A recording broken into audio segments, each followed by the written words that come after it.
ప్రారంభించుకుందాము. చేరి వచ్చినందరికీ యేసుక్రీస్తు నామములో వందనాలు చెల్లిస్తున్నాం. సమయం అంది. మరి ప్రారంభ ప్రార్థన మన మధ్యలో ఉన్న సిస్టర్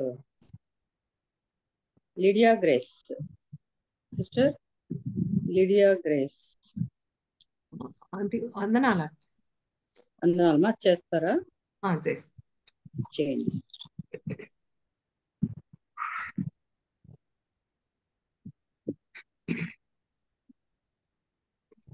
యేసుక్రీస్తు నామమున చేరి వచ్చిన అందరికీ నా వందనాలు. ప్రార్థన చేసుకుందాం. మమ్మల్ని మిక్కిలిగా ప్రేమించిన మా ప్రియ తండ్రి, నాన్న, మా రక్షక, మీకు మా నమస్కారములు, వందనములు, స్తుతులు, స్తోత్రములు చెల్లించుకొంచున్నాం. నాయన కృపగల దేవా, దయగల తండ్రి, నీకు స్తోత్రములు ప్రభువా, స్తోత్రములు చెల్లించుకొంచున్నాం. ఇచ్చిన ఈ సమయాన్ని బట్టి నీకు వందనాలయ్యా. అయా శ్రేష్టమైన ఈ సమయంలో ప్రతిదినము సాయంత్రకాల సమయంలో నీ సన్నిధిలో చేరి అనేక సంగతులను, అనేక సాక్ష్యాలను, అనేక వాక్య సత్యాలను లోతుగా మేము తెలుసుకోగలుగుతున్నాం. నాయన స్తుతిస్తున్నాం ప్రభువా. సహాయం దయచేయండి, కృప చూపించండి. ప్రార్థన ప్రారంభించుకుంటుండగా ఈ యొక్క కార్యక్రమాన్ని ప్రారంభిస్తుండగా మీ సహాయాన్ని అనుగ్రహించండి ప్రభువా. పాటల్లోనూ మీ నామాన్ని మహిమపరచగలగటానికి, వాక్యము ద్వారా అనేకులు బలపరచబడటానికి సహాయం దయచేయండి ప్రభా. కండక్ట్ చేస్తున్న అంటి వాళ్ళని సహా మీరు జ్ఞాపకం చేసుకోనండి. కెజాంటి కుటుంబాన్ని సహా మీరు జ్ఞాపకం చేసుకోనండి. నాయన తండ్రి, నాయన చూపించండి. కనెక్ట్ అవుతున్న ప్రతి బిడ్డను మీరు జ్ఞాపకం చేసుకోనండి. ప్రతి ఒక్కరూ ఆయన మరి కనెక్ట్ అయ్యి ఆత్మీయ మేలు పొందటానికి సహాయం దయచేయండి. నీ సన్నిధిలో మేము ఉంటూ ఉండగా నీ సన్నిధిని మేము అనుభవిస్తూ, నీ సన్నిధిలో మేము ఆనందిస్తూ, నీ సన్నిధిని మేము నాయన గడపగలగటానికి కృప చూపించండి. నిర్లక్ష్యంగా ఉండక నాయన నీ సన్నిధిలో భయము కలిగి మేము నాయన ఉండటానికి సహాయం దయచేయమని కూడా ప్రార్థన చేస్తున్నాం ప్రభా. కృప చూపించండి నాయన, సహాయం దయచేయండి తండ్రి. నాయన కృప చూపించమని అడుక్కుంటూ ఇచ్చిన ఈ సమయాన్ని బట్టి మిమ్మల్ని స్తుతిస్తూ, నా దేవా నా తండ్రి, ముందున్న సమయాన్ని దీవెనకరంగా మాకు ఉంచమని కూడా ప్రార్థన చేస్తూ యేసుక్రీస్తు ప్రశస్తమైన శ్రేష్టమైన శక్తిగల నామములో బ్రతిమాలు అడిగి వేడుకొంచున్నాం తండ్రి. ఆమేన్. ఆమేన్. వందనాలు సిస్టర్. ప్రార్థన చేశారు సిస్టర్ లిడియా గ్రేస్ గారికి వందనాలు చెల్లిస్తున్నాం. మరి ఇప్పుడు ఒక పాట, మరి సారా శామ్యుయల్ మన మధ్యలో ఉంటున్నారు. ఆమె ఒక పాట పాడి వినిపిస్తారు. చేరొచ్చినందరికీ ప్రభు నామంలో వందనాలు, దేవునికి స్తోత్రం. ఇప్పుడు ఒక పాట పాడి దేవుని స్తుతిద్దాం. పరమగీతం పాడనా, ప్రభుని ప్రేమను పొగడనా, నా ప్రియుని విశేషం లోకానికి తెలుపనా, పరమగీతం పాడనా, ప్రభుని ప్రేమను పొగడనా, నా ప్రియుని విశేషం లోకానికి తెలుపనా, పరమగీతం పాడనా. వేరు ప్రియుని కన్నని, ప్రియుని విషయం ఏమని, వేరు ప్రియుని కన్నని, ప్రియుని విషయం ఏమని అడుగుచున్నాలో కనికి నిలువను తెలుపని, అడుగుచున్నాలో కనికి నీదు విలువను తెలుపని, నా ప్రియుడు ధవలవర్ణుడు 10,000లో అతి సుందరుడు, నా ప్రియుడు ధవలవర్ణుడు 10,000లో అతి సుందరుడు, పాపమేలేని పరిశుద్ధుడు, పాపమేలేని పరిశుద్ధుడు,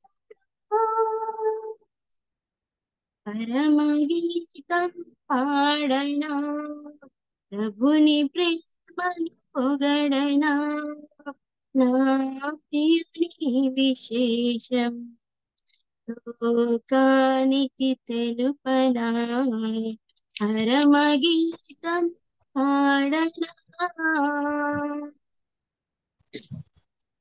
ప్రేమలు చల్లారిన లోకంలో ప్రేమించు వారు ఎవరని, ప్రేమలు చల్లారిన లోకంలో ప్రేమించు వారు ఎవరని అడుగుచున్న లోకానికి నీదు ప్రేమను తెలుపని, అడుగుచున్న లోకానికి నీదు ప్రేమను తెలుపని, నా ప్రియుడు రక్తవర్ణుడు పాపులను ప్రేమించినడు, నా ప్రియుడు రక్తవర్ణుడు పాపులను ప్రేమించినడు, ప్రేమించి ప్రాణం పెట్టినడు, ప్రేమించి ప్రాణం పెట్టినడు. పరమగీతం పాడనా ప్రభుని ప్రేమను పొగడనా, నా ప్రియుని విశేషం లోకానికి తెలుపనా, పరమగీతం పాడనా. దేవునికి స్తోత్రం. ఈ అవకాశం ఇచ్చిన కేజీ ఆంటీకి వందనాలు. వందనాలమా. మన పరమగీతం పాఠము, పరమగీతం గురించిన పాట అన్నమాట. ప్రభువుని గురించి వివరణ పరమగీతాల్లో ఉంటది కదా, చక్కగా పాడి వినిపించిన సారా సమ్మల్ గారికి వందనాలు చెల్లిస్తున్నామా. మరి ఇప్పుడు వందనాలమా. మనకి ఇప్పుడు రమా అనే డాక్టర్ రమా గారు మరి వాక్యం అందిస్తారు, అట్లాగే సాక్ష్యం కూడా చెప్తారు. మరి ఆమె గురించి అక్క కేజీ అక్క పరిచయం చేస్తారు. మనకి చాలాసార్లు చెప్పారు మనకు, అయినా అక్క పరిచయం చేస్తారు. చేరువచ్చిన పరిశుద్ధులందరికీ కూడా ప్రభు నామన వందనాలు తెలియజేస్తున్నాను. ఈవేళ దేవుని వాక్యాన్ని అలాగే తన సాక్ష్యాన్ని కూడా కలిపి మనకు వివరిస్తున్న సోదరి డాక్టర్ రమా అఖిలేష్, వాళ్ళ భర్త గారు కూడా, ఆయన పేరు కూడా అఖిలేష్, తను కూడా డాక్టర్ గారిని పనిచేస్తున్నారు. పెళ్లి కాక మునుపు తనకు ఎంబీబీఎస్ సీటు అనంతపూర్లోనే వచ్చింది, మెడికల్ కాలేజ్లో. ఆ తర్వాత అనేక ప్రశ్నలు జవాబును దేవుడు ఆమెకు అనుగ్రహించడం వలన యేసు ప్రభువుని గురించిన సువార్తను నమ్మి అనంతపూర్ కాలేజీలో చదువుకునేటప్పుడే తాను ప్రభు కొరకు రక్షణ తీర్మానం చేసుకుని మరి ఇక్కడ బాప్తిసం కూడా తీసుకోవడం జరిగింది. ఆ తర్వాత దేవుడు చక్కగా బిడ్డను తన సాక్షిగా వాడుకుంటూ ఉన్నాడు. తల్లిదండ్రులు ప్రభువును ముందు ఇప్పుడు కూడా విశ్వసించలేదు. గొప్ప పోరాటాల మధ్యనే ప్రభు కొరకు స్థిరంగా నిలిచి దేవుని కొరకు సాక్షిగా జీవిస్తూ వచ్చింది. ముందు తను హైదరాబాద్లో చేసింది, ఆ తర్వాత జాబ్ చేసింది, తర్వాత ఒంగోలులో జాబ్ చేసింది, ఆ తర్వాత ఇప్పుడు రీసెంట్గా నెల్లూరుకు ట్రాన్స్ఫర్ చేయబడి అక్కడ డాక్టర్గా పనిచేస్తూ ఉన్నారు. చాలాసార్లు పాత పార్టిసిపెంట్స్ అందరికీ తెలిసే ఉంటుంది. డాక్టర్ రమాను కూర్చిన సాక్ష్యం విన్నారు. అనేక సార్లు చక్కని వాక్యోపదేశం కూడా బిడ్డ చేసింది. నేటి వరకు స్థిరంగా ప్రభువుని నిలుపుకున్నారు. తనకి 2 కుమారులు కూడా. అలాగే ప్రభువుని నమ్ముకున్న భర్తను కూడా దేవుడు తనకు జతపరిచారు. కనుక తెలియని వారి కోసం, కొత్త పార్టిసిపెంట్స్ కోసం క్లుప్త పరిచయాన్ని ఆమెను గురించి నేను తెలియజేస్తున్నాను. ఈ సమయాన్ని ఇప్పుడు డాక్టర్ రమాకు అప్పగిస్తున్నాము. దేవుడు మనతో మాట్లాడుతూ ఉండగా ప్రార్థనాపూర్వకంగా విని ఆత్మీయమైన మేలను మనం పొందుకుందాం. రమా వందనాలైనా. రమ్మా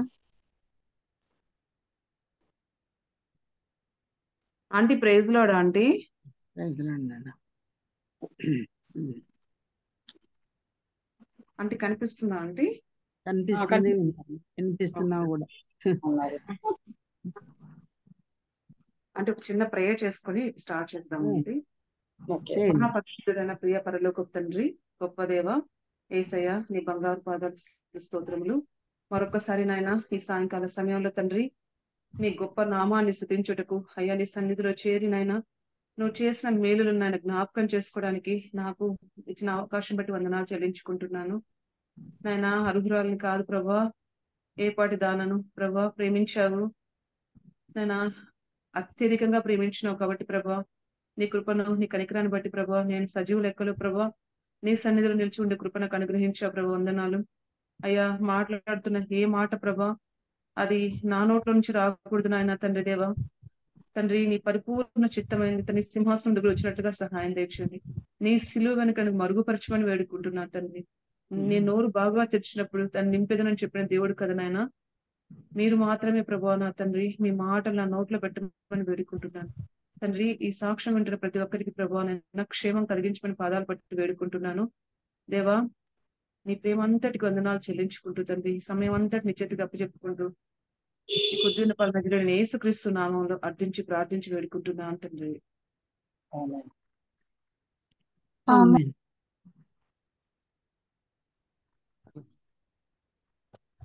ప్రైజ్ లార్డ్ అండి. మీకు అందరికీ నా సాక్ష్యం ఆల్రెడీ తెలుసు. అయితే నేను ఫస్ట్ ఆఫ్ ఆల్ ఈసారి నేను కేజీ ఆంటీకి ఫస్ట్ థ్యాంక్స్ చెప్పాలనుకుంటున్నాను. దేవుడు భూమి పునాదులు వేయబడక ముందు ఎఫిషియన్స్ లో ఉంటది కదా మొదటి అధ్యాయంలో, భూమి పునాదులు వేయబడక ముందు దేవుడు ఏర్పరచుకున్నాడు. అది ఆయన సంకల్పం అయింది ఆయన రక్షించుకోవడము. అయితే ఆ ప్రాసెస్ లో అంటే దేవుడి వైపు ఆకర్షించబడే ప్రాసెస్ లో ఆంటీ కూడా నాకు ఒక పిల్లర్ లాగా అన్నమాట. అంటే దేవుళ్ళకి రావడానికి అంటే వాక్యం అర్థం చేసుకోవడానికి అంటే వాక్యము బాగా అర్థమైతేనే నిలదొక్కగలుగుతాం మనం దేవుడిలో అనమాట. ఆ వాక్యం అర్థమయ్యేటట్టు చేయడంలో ఆంటీ పాత్ర నా జీవితంలో చాలా ఉంది. అంటే స్టార్టింగ్ స్టేజెస్ లో సో నేను అదే రికలెక్ట్ చేసుకుంటూ ఉన్నప్పుడు ఆంటీ చెప్పిన ప్రతి వాక్యము మాక్సిమం అన్ని గుర్తున్నాయి. చాలా అంటే రూతు గ్రంథం గురించి ఆంటీ చాలా వివరంగా చెప్పారనమాట. రూతు గ్రంథము, ఎస్తేరు గ్రంథము, తర్వాత సౌలు గురించి చెప్పారు, దావీదు గురించి చెప్పారు, మోషే గురించి చెప్పారు. అంటే నేను ఎప్పటికీ మర్చిపోలేను. అబిగయల్ గురించి ఒకసారి జోబన్ వాళ్ళ యూత్ రిట్రీట్ లో చెప్పారు ఆంటీ.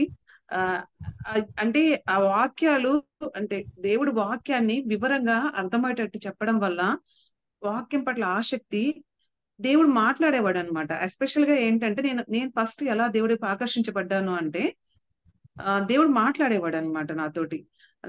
సో వాక్యం ఆంటీ వాళ్ళు వాక్యం చెప్పినప్పుడు ఫస్ట్ ఆ ఎక్స్పీరియన్స్ నేను కేశ ఆంటీ వాక్యంలోని విన్నాను. దేవుడు మాట్లాడడం అనే ఎక్స్పీరియన్స్. సో తర్వాత ఇంకెప్పటికీ దేవుడు ఆ రోజు నుంచి ఈ రోజు దేవుడు మాట్లాడుతూనే ఉన్నాడు. అంటే కొంతమంది అద్భుతాల కోసం లేకపోతే ఇంకో దేనికోసం నమ్ముకుంటారు, కానీ నేనైతే నమ్ముకుంది దేవుడు మాట్లాడే దేవుడు అని మాత్రం నమ్ముకున్నాను.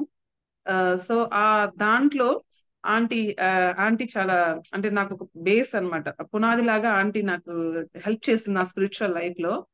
అలాగే ఆంటీ వాళ్ళు చాలా మంది అందుకే చాలా మంది దేవుడు నా జీవితంలో పెడుతూ వచ్చాడు, కానీ ఆంటీ ఫస్ట్ అంటే ఆ స్టేజెస్ లో ఫస్ట్ ఆంటీ ఉంది. థ్యాంక్స్ ఫస్ట్ గాడ్ నేను థ్యాంక్స్ చెప్పాలి, ఆంటీకి కూడా నేను థ్యాంక్స్ చెప్పాలి. సో నిజంగా దేవుని వాక్యం పట్ల ఆసక్తి కలిగిన వాళ్ళని దేవుడు ఎంతగా విడిపిస్తాడు తప్పిస్తాడు అనే దానికి మనము యోహాను సువార్త 4వ అధ్యాయంలో నాకు బైబిల్లో యేసయ్య క్యారెక్టర్ కాకుండా తర్వాత పౌలు చాలా ఇష్టము. తర్వాత ఒక చెడ్డ స్త్రీ కూడా నాకు ఇష్టం అనమాట. ఆమె ఎవరంటే సమరయ స్త్రీ అనమాట. నాకు చాలా ఇష్టం అనమాట సమరయ స్త్రీ. ఎందుకు అంటే నిజంగా ఆమె చాలా అంటే బ్యాడ్ లైఫ్ లో ఉంది, కానీ ఆమె అంటే బ్యాడ్ థింగ్స్ చేసుకుంటూ దాంట్లో బిజీగా ఉండలేదు. ఆమెకు వాక్యం తెలుసు అనమాట. ఏం తెలుసు? ఆమె వాక్యంలో బాగా లోతుగా తెలుసు. ఆమెకి ఎలా తెలుస్తుందండి వాక్యం? వరకు చదివితేనే కదా తెలుస్తుంది. అంటే ఆమె బ్యాడ్ గా జీవిస్తున్నప్పటికీ స్టిల్ ఆమెకి దేవుని వాక్యం పట్ల ఆసక్తి ఉంది, దేవుడి థింగ్స్ పట్ల ఆసక్తి ఉంది. బయటకు రాలేకపోతుంది ఏమో కానీ నాకు తెలియదుగా నా పాపంలోంచి.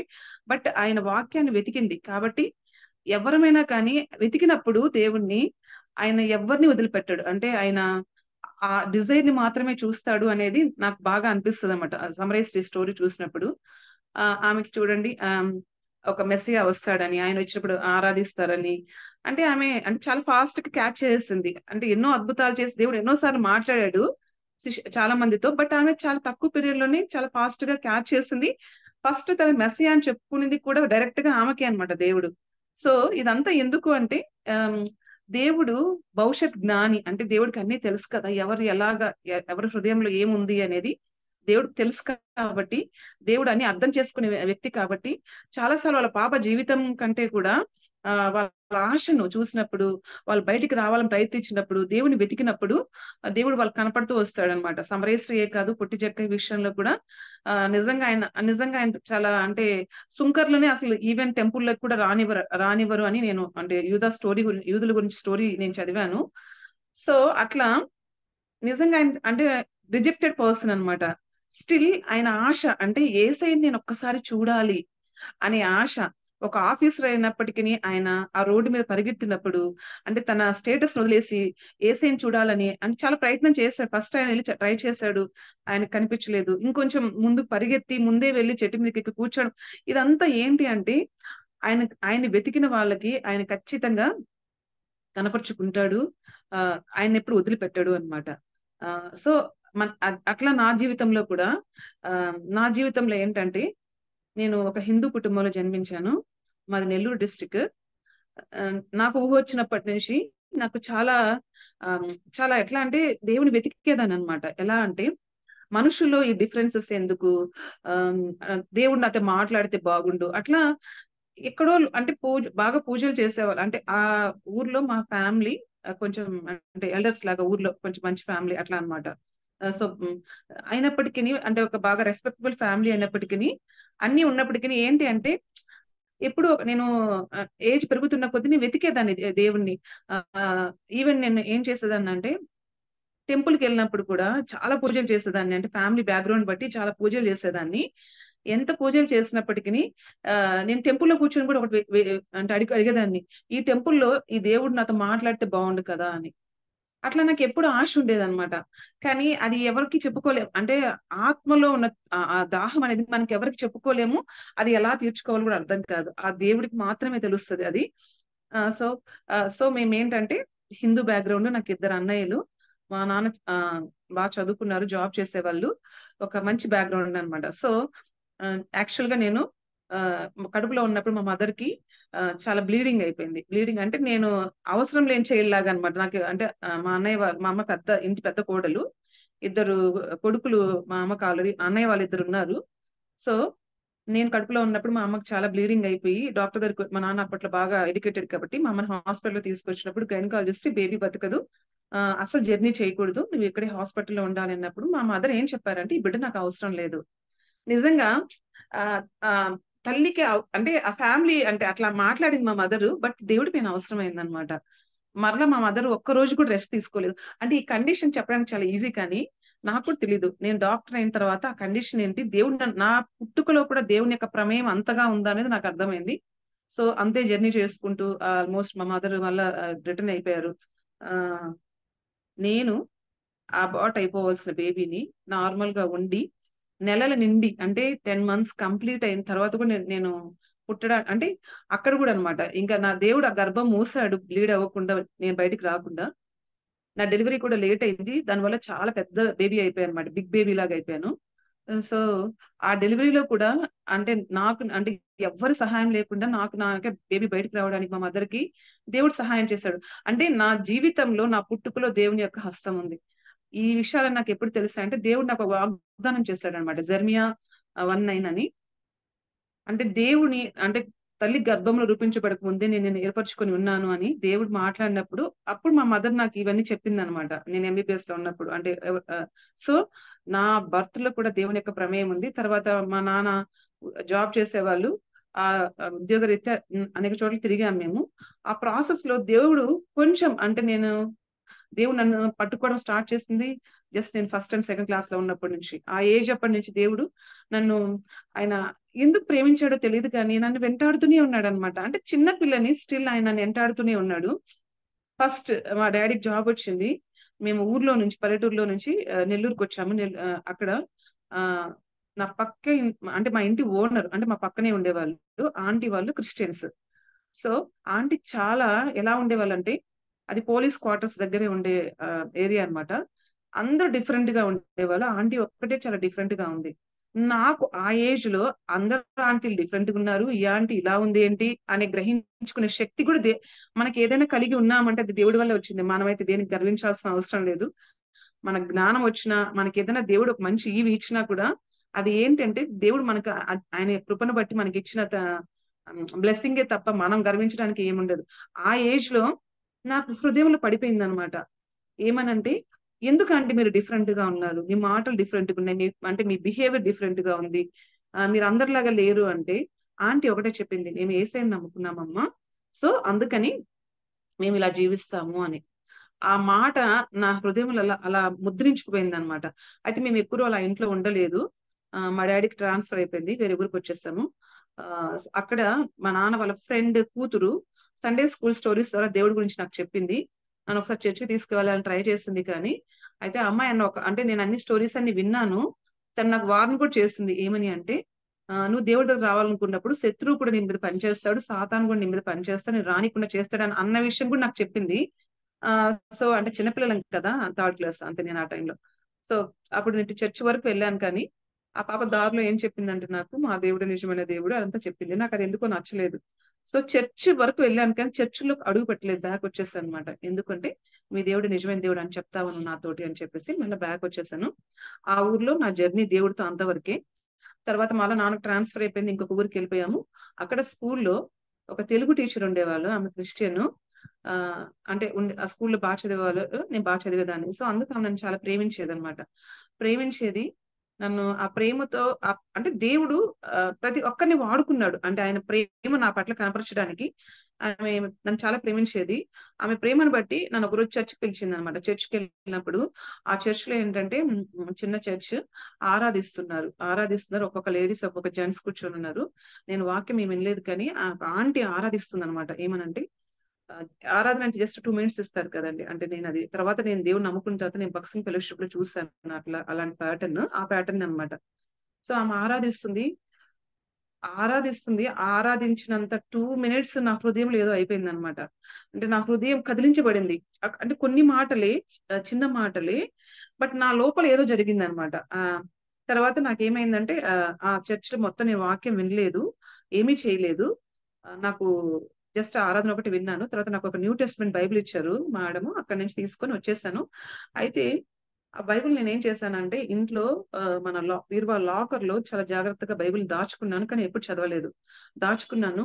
నాకు తెలియకుండా ఒక హ్యాబిట్ నాకు వచ్చింది. ఏంటి అంటే, ఎప్పుడైనా ఎందుకు వచ్చిందో నాకు తెలియదు, నాకు ఎప్పుడైనా ఎగ్జామ్ ఉంది అంటే నేను పెన్ తీసుకుని వెళ్ళి ఆ బైబిల్కి వెళ్ళి దండం పెట్టుకుని వెళ్ళి ఎగ్జామ్ రాసి, ఫస్ట్ పేపర్ లో కూడా ఫస్ట్ ఏంటో తెలియదు, చిన్నపిల్లలం కదా, అది నాకు ఎవరు చెప్పలేదు కూడా, ఒక క్రాస్ లాగా వేసి నేను అంటే క్రాస్ అంటే పేపర్ లో కనిపించేటట్లు కాదు, రైటింగ్ లో ఏదైనా అక్షరాల లోపల బ్లాక్ గా ఉంటుంది ప్రింట్, ఆ ప్రింట్ లో ఎక్కడ అట్లా చేసేదాన్ని. అది అంటే చిన్న చిన్నవి కూడా దేవుడు హానర్ చేస్తూ వచ్చాడు. అప్పటి నుంచి నాకు మంచి మార్క్స్ రావడం, అలాగా ఇంకా దేవుడు నన్ను బ్లెస్ చేయడం అనమాట. ఆ తర్వాత ఏమైందంటే, తర్వాత నేను దేవుడిని నమ్ముకోవాలని ఎందుకో నాకు హృదయంలో అనిపించినప్పుడు ఏమంటే, మా మదర్ చాలా స్ట్రిక్ట్ అనమాట. ఏది మా మదర్ బయట, ఆమె చాలా డిసిప్లైన్ గా పెంచారనమాట. బయట కొనుక్కోకూడదు, బయట తినకూడదు, అంటే పాకెట్ మనీ అట్లా చిన్నప్పుడు ఇస్తారు కదా, రూపాయి అట్లా, ఎప్పుడు పాకెట్ మనీ ఇవ్వదు అనమాట. నేనేం చేసేదానంటే, మా నాన్న చాలా ప్రేమగా చూస్తారు, మా అమ్మ స్ట్రిక్ట్ గా ఉంటారు. మా నాన్న ఏంటంటే, ఎట్లా మా అమ్మ అట్లా అలో చేయదని మా నాన్న కొద్ది డబ్బులు తీసుకొచ్చి జోబులో పెడతాడు అనమాట. నీకు కావాలంటే తీసుకున్నానా అని చెప్పాడు అనమాట. అయితే అనేసారి మా నాన్నకు చెప్పను, ఆ జోబులో డబ్బులు తీసుకెళ్లిపోయి దొంగతనం వెళ్ళి ఏదో ఒక కొనుక్కొని తినేదాన్ని అనమాట. అది నేను చాలా కామన్ గా చేసే థింగ్ అనమాట అది. అయితే ఎప్పుడైతే నేను దేవుని నమ్ముకోవాలి అని అనుకున్నానో, అది నా హృదయంలో ఎందుకు కలిగిందో డిజైర్, ఆ రోజు ఏం చేశానంటే, డబ్బులు తీసుకున్నాను మా నాన్న జోబులో నుంచి. నేను షాప్ దగ్గరికి వెళ్తున్నాను కొనుక్కోవడానికి. నేను పోలేకపోయాను ఆ షాప్ దగ్గరికి. దారిలో అంతా ప్రతి ఒక అడుగు తీసి అడుగు వేయలేకపోతున్నాను. నువ్వు చేస్తుంది పాపం, నువ్వు చేస్తుంది తప్పు, నువ్వు చేస్తుంది పాపం, ఇదేంది నేను రోజు చేసే పనే కదా ఇది అనుకున్నాను. సో ఇంకా నా వల్ల కాలేదు, ఆ స్వరాన్ని దాటి అంత నా వల్ల కాలేదు. బ్యాక్ వచ్చేసి నేనేం చేశానంటే, అక్కడ పెట్టేశాను అనమాట. పెట్టేసి కామ్ అయిపోయాను. నాకు చాలా ఆశ్చర్యం అనిపించింది. ఏంటి అంటే, ఇదేంటబ్బా, అంటే అది రొటీన్ గా చేసే పనే కదా, నాకేంటి ఇలాంటి ప్రేరేపణ వచ్చింది అని. సో అంటే కొంచెం డిఫరెన్స్ అయితే నాకు అర్థమైంది. నేను ఎందుకు చెప్తున్నానంటే, ఆ డిఫరెన్స్ అర్థం కావాలని చెప్తున్నాను. తర్వాత అంతవరకు అక్కడ. ఇంకా నేను తర్వాత మళ్ళీ ఎప్పుడు చర్చికి వెళ్ళలేదు, నేను ఎప్పుడు బైబిల్ చదవలేదు. తర్వాత మరలా నాకు 10th క్లాస్కి మేము ఊరికి మళ్ళీ ఇక్కడికి వచ్చేసాం అనమాట, నెల్లూరుకి వచ్చేసాం. అక్కడ వచ్చేసినప్పుడు ఇక్కడ ఏంటంటే ఇక్కడ ఒక టెంపుల్ ఉంటుంది అనమాట, పెద్ద టెంపుల్ ఊర్లో. ఆ టెంపుల్ ఎదురుగా మాకు ఇల్లు తీసుకున్నారు నాన్న. నాకు చాలా భక్తి ఎక్కువైపోయింది. ఎంత భక్తి అంటే 3 పూట్ల గుడికి వెళ్ళేదాన్ని అనమాట. ఎందుకంటే ఎదురుగానే గుడికి ఎదురుగానే ఇల్లు అనమాట. సో చాలా పూజలు చేయడం ఎక్కువైపోయింది. అలాగే కూడా దేవుని కూడా అంటే కొంచెం ఏజ్ వచ్చేస్తుంది కదా, మనకి మెచ్యూరిటీ వస్తుంది కదా, చాలా జ్ఞానం వచ్చింది అనుకుంటాము. క్రిస్టియానిటీ అంటే డబ్బుల కోసం ఇలా చేస్తారు, ఏవో నెగిటివ్ అట్లా అంతా. ఇంకా నేను ఎలా అంటే నా పాత అంతా మారిపోయింది అనమాట. కానీ ఆ బైబిల్ దాచుకోవడం మాత్రం నేను వదిలిపెట్టలేదు. నేను చేస్తున్న రొటీన్ థింగ్స్ అయితే చేస్తూనే ఉన్నాను. క్రిస్టియన్స్ అంటే పెద్ద ఇష్టపడేదాన్ని కాదు. సో నాకు ఇంకో ప్రాబ్లం కూడా అంటే ఆ ఏజ్ వచ్చే కొద్దీ నాకు ఒక ప్రాబ్లం ఫేస్ చేశాను. ఏంటంటే నాన్న వాళ్ళ ఊర్లో ఎల్డర్స్ కదా, సో ఏమనుకున్నారంటే మా మదర్ వాళ్ళు మా మామయ్య అంటే మా అమ్మ తమ్ముడికి ఇచ్చి నన్ను మ్యారేజ్ చేయాలనుకున్నారు. ఆయన ఏజ్ లో పెద్ద, కానీ పల్లెటూరులో ఎలా అంటే బంధుత్వం పోగొట్టుకోకూడదు, ప్లస్ అలా ఉంటది కదా, అది నాకు ఎందుకో ఇష్టం లేకుండే అనమాట. అందరూ అంటే బంధువులు ఊరంతా ఒక పక్క ఉంటే నేను ఒక్కదాని ఒక పక్క ఉన్నాను, చిన్నపిల్లని. నేను దానికి పోరాడేదాన్ని అనమాట. అంటే అందరికి అగెనిస్ట్ గా పోరాడేదాన్ని, నేను చేసుకోను అని చెప్పేదాన్ని. అందరిని ఎదిరించి ఎలా బతకాలో తెలియదు, బట్ ఎదిరించేదాన్ని. ఆ ప్రాసెస్ లో నేను ఫస్ట్ ప్రేయర్ రిక్వెస్ట్ ఏంటంటే జిఎస్ కాల్స్ కి ఒక లెటర్ రాశాను అనమాట, టీవీలో చూసి. నేను ఈ ప్రాబ్లమ్ తో సఫర్ అవుతున్నాను, నాకు ఏ ఆధారం అంటే అంటే ప్రేమించే తల్లిదండ్రులే, బట్ ఏంటంటే ఈ విషయానికి వచ్చినప్పుడు నాకు ఇష్టం లేదనమాట. సో నాకు సపోర్ట్ చేస్తారు లేదు నాకు తెలియని పరిస్థితి, కాబట్టి దేవుడే నాకు సహాయం చేయాలి అని చెప్పి నేను ఒక లెటర్ జిఎస్ కాల్స్ వాళ్ళకి రాశాను అనమాట. తర్వాత మేము నెల్లూరుకి వచ్చేసాము. అక్కడికి వచ్చిన తర్వాత కంప్లీట్ గా దేవుడికి అగెనిస్ట్ ఆపోజిట్ అయిపోయాను. అయిపోయిన తర్వాత ఇంకా ఎంసెట్ లో నాకు ర్యాంక్ వచ్చింది, మంచి ర్యాంకే వచ్చింది. అయితే ఎవ్రీ టైం ఆ ర్యాంక్ కి అంటే అక్కడ ప్రణాళిక అంటే యాక్చువల్ గా అంటే నేను చిన్న విషయం చెప్పలేదు ఏంటంటే అంత బాగా చదివేదాన్ని దేవుని కృపను బట్టి. ఫిజిక్స్ అయితే కొంచెం స్లోగా చేసేసుకొని అన్ని రౌండ్ ఆఫ్ చేసి దాంట్లో ఓఎంఆర్ షీట్ లో రౌండ్ ఆఫ్ చేసే టైంలో నా పేపర్ లాగేసింది అనమాట. ఆ మేడం పేపర్ లాగేసింది. అంటే నేను ఆన్సర్ చేసినవన్నీ దాంట్లో రౌండ్ ఆఫ్ చేయలేకపోయినాను. దానివల్ల నాకు కొంచెం ర్యాంక్, చాలా మంచి ర్యాంక్ రావాల్సింది, కొంచెం దానికంటే కొంచెం పెద్ద ర్యాంక్ వచ్చింది అనమాట. ఆ ర్యాంక్ ఎవ్రీ టైం నాకు తిరుపతిలో వస్తుంది. సో నా భక్తి ఎలా అయిపోయిందంటే ఇక్కడికి వచ్చేసిన తర్వాత దేవుడు అంటే ఇంకా ఎప్పుడు తిరుమలకి అంటే ఎక్కువ చాలా భక్తి ఎక్కువ అయిపోయింది. ఎలా అంటే ఇంకా వైరాగ్యం లాగా ఎప్పుడు దేవుడు, ఎప్పుడు పూజలు, ఎప్పుడు రాహుకాల పూజలు, ఉపవాసాలు, పొద్దు నుంచి రాత్రి వరకు ఫాస్టింగ్లు, తర్వాత ఇంకా అదొక టైప్ వెరైటీ భక్తి అయిపోయింది అనమాట. సో తిరుపతి వస్తుంది, ఇంకా నేను ఎప్పుడు కొండ మీదకి వెళ్ళి దర్శనం చేసుకోవచ్చు అలా అనుకున్నాను. దేవుడు మహా కృప సంకల్పం ఉంటది కదండి. సో నాకైతే ఆ టైంలో తిరుపతి రాకుండా ఆ టైంలో నాకు అమ్మాయిలు ఎక్కువ మంది ఉండి నాకు ఏంటంటే జస్ట్ మిస్ అయ్యి అనంతపూర్లో నాకు ఎంబీబీఎస్ సీట్ వచ్చింది. నేను చాలా ఏడ్చాను అనమాట. నాకు అసలు మా నాన్న ఏంటంటే పొలిటికల్ గా బాగా ఇన్ఫ్లుయెన్స్ పర్సన్, ఎప్పుడు ఇంట్లో మమ్మల్ని ఎక్కడికి తీసుకెళ్ళాడు. నాకు తెలిసి మా నాన్నమ్మ వాళ్ళ ఊరు పల్లెటూరు, నెక్స్ట్ మా నెల్లూరు అనమాట. నేను ఎప్పుడు ఎక్కడికి వెళ్ళలేదన్నమాట, తిరుమలకి అంతే. అది కూడా 2-3 సార్లు వెళ్ళాను నేను. నాకు ఏం తెలియదు బయట ప్రపంచము. ఏం కావాలని మా అన్నయ్య వాళ్ళు మా అమ్మ మా నాన్న అన్ని చూసుకునేవాళ్ళు. నాన్నకంటే కూడా అన్నయ్య వాళ్ళు ఎక్కువ చూసుకునేవాళ్ళు, మా అమ్మ చూసుకునేది. నాకు ఎక్కడికి వెళ్ళడం తెలియదు అనమాట. సో నేను హైదరాబాద్ కూడా కౌన్సిలింగ్కి వెళ్ళాను, నా MBBS counselling Hyderabad first time వెళ్ళాను అనమాట. సో అలా ఉండింది నా లైఫ్. అనంతపూర్ ఎక్కడుందో కూడా నాకు తెలియదు. చాలా బాధపడ్డాను, ఎందుకబ్బా ఇక్కడ వచ్చింది నాకు సీట్ అని చాలా ఏడ్చుకున్నాను. అయితే తర్వాత అనంతపూర్కి వచ్చాను. అదంతా దేవుని ఎంత ప్రేమ అయితే. కొన్నిసార్లు మనకు పడే దెబ్బలు అదంతా మేలు కోసమే, కొంతకాలం మనం వెయిట్ చేస్తే మనకు అర్థమవుతాయి అనమాట. అంటే మనము ముందు చూడం కదా భవిష్యత్తుని, అప్పటికప్పుడే మనం ఏమనుకుంటామంటే మనకు కొంచెం కీడు జరిగినా అది చాలా ఎందుకు మనం చాలా కృంగిపోతాం అనమాట. ఎవరి జీవితంలో, నా జీవితమే కాదు ఎవరి జీవితంలో ఆయన చెప్పాడు కదా, ఆయన రోమాలో ఉంటది కదా, ఆయన సంకల్పం చెప్పిన పిల్లవాడు మేలు జరగడం సమస్తం సమకూడి జరుగుతున్నాయి అంతే. ఎవరైతే ఆయన ప్రేమిస్తారో వాళ్ళకి అందరికి మంచి జరుగుతుంది అనమాట. అది మనం గుర్తించుకోవాలి, అది గ్రహించుకోవాలి, కొంచెం టైం పడుతుంది అంతే. సో ఏంటంటే నా పక్క రూమ్ లో ప్రేయర్స్ జరిగేటివి. నేనేంటంటే బాగా చదువుకునేదాన్ని. ఎక్కువ ఏంటంటే విని జస్ట్ క్యాచ్ చేసేదాన్ని అనమాట. ఎక్కువ హార్డ్ వర్క్ కూడా చేసేదాన్ని కాదు. జస్ట్ అలా ఒక్కసారి నేను విన్నానంటే చాలు, నాకు అది ఇంకెప్పటికీ మెమరీలో ఉండిపోద్ది. అలా దేవుడు జ్ఞానం ఇచ్చేవాడు. అది నేను తెలుగు మీడియం, ఎంత చిన్నప్పుడు అంటే తెలుగు మీడియం, అందుకని నాకు ఇప్పుడు ఇంటర్మీడియట్ అక్కడ ఏం ప్రాబ్లం కాలేదు. కానీ ఎంబీబీఎస్కి వచ్చే లోపల అది టోటల్ ఇంగ్లీష్ మీడియం అయిపోయింది. ప్లస్ ఎవరు ఎక్స్ప్లెయిన్ చేయరు అనమాట. అంటే ప్రొఫెషనల్ కోర్సెస్ ఎలా ఉంటదంటే పెద్దగా అంటే మనకి 10th ఇంటర్ చిన్నప్పటిలాగా అట్లా ఉండదు. సో చెప్తే విని అంటే ఒక్కసారి వినంగా నేర్చుకుని నాకు అలా చెప్పేవాళ్ళు లేరు. నాకు అది అంటే చాలా టఫ్ పీరియడ్ అయిపోయింది నాకు అది.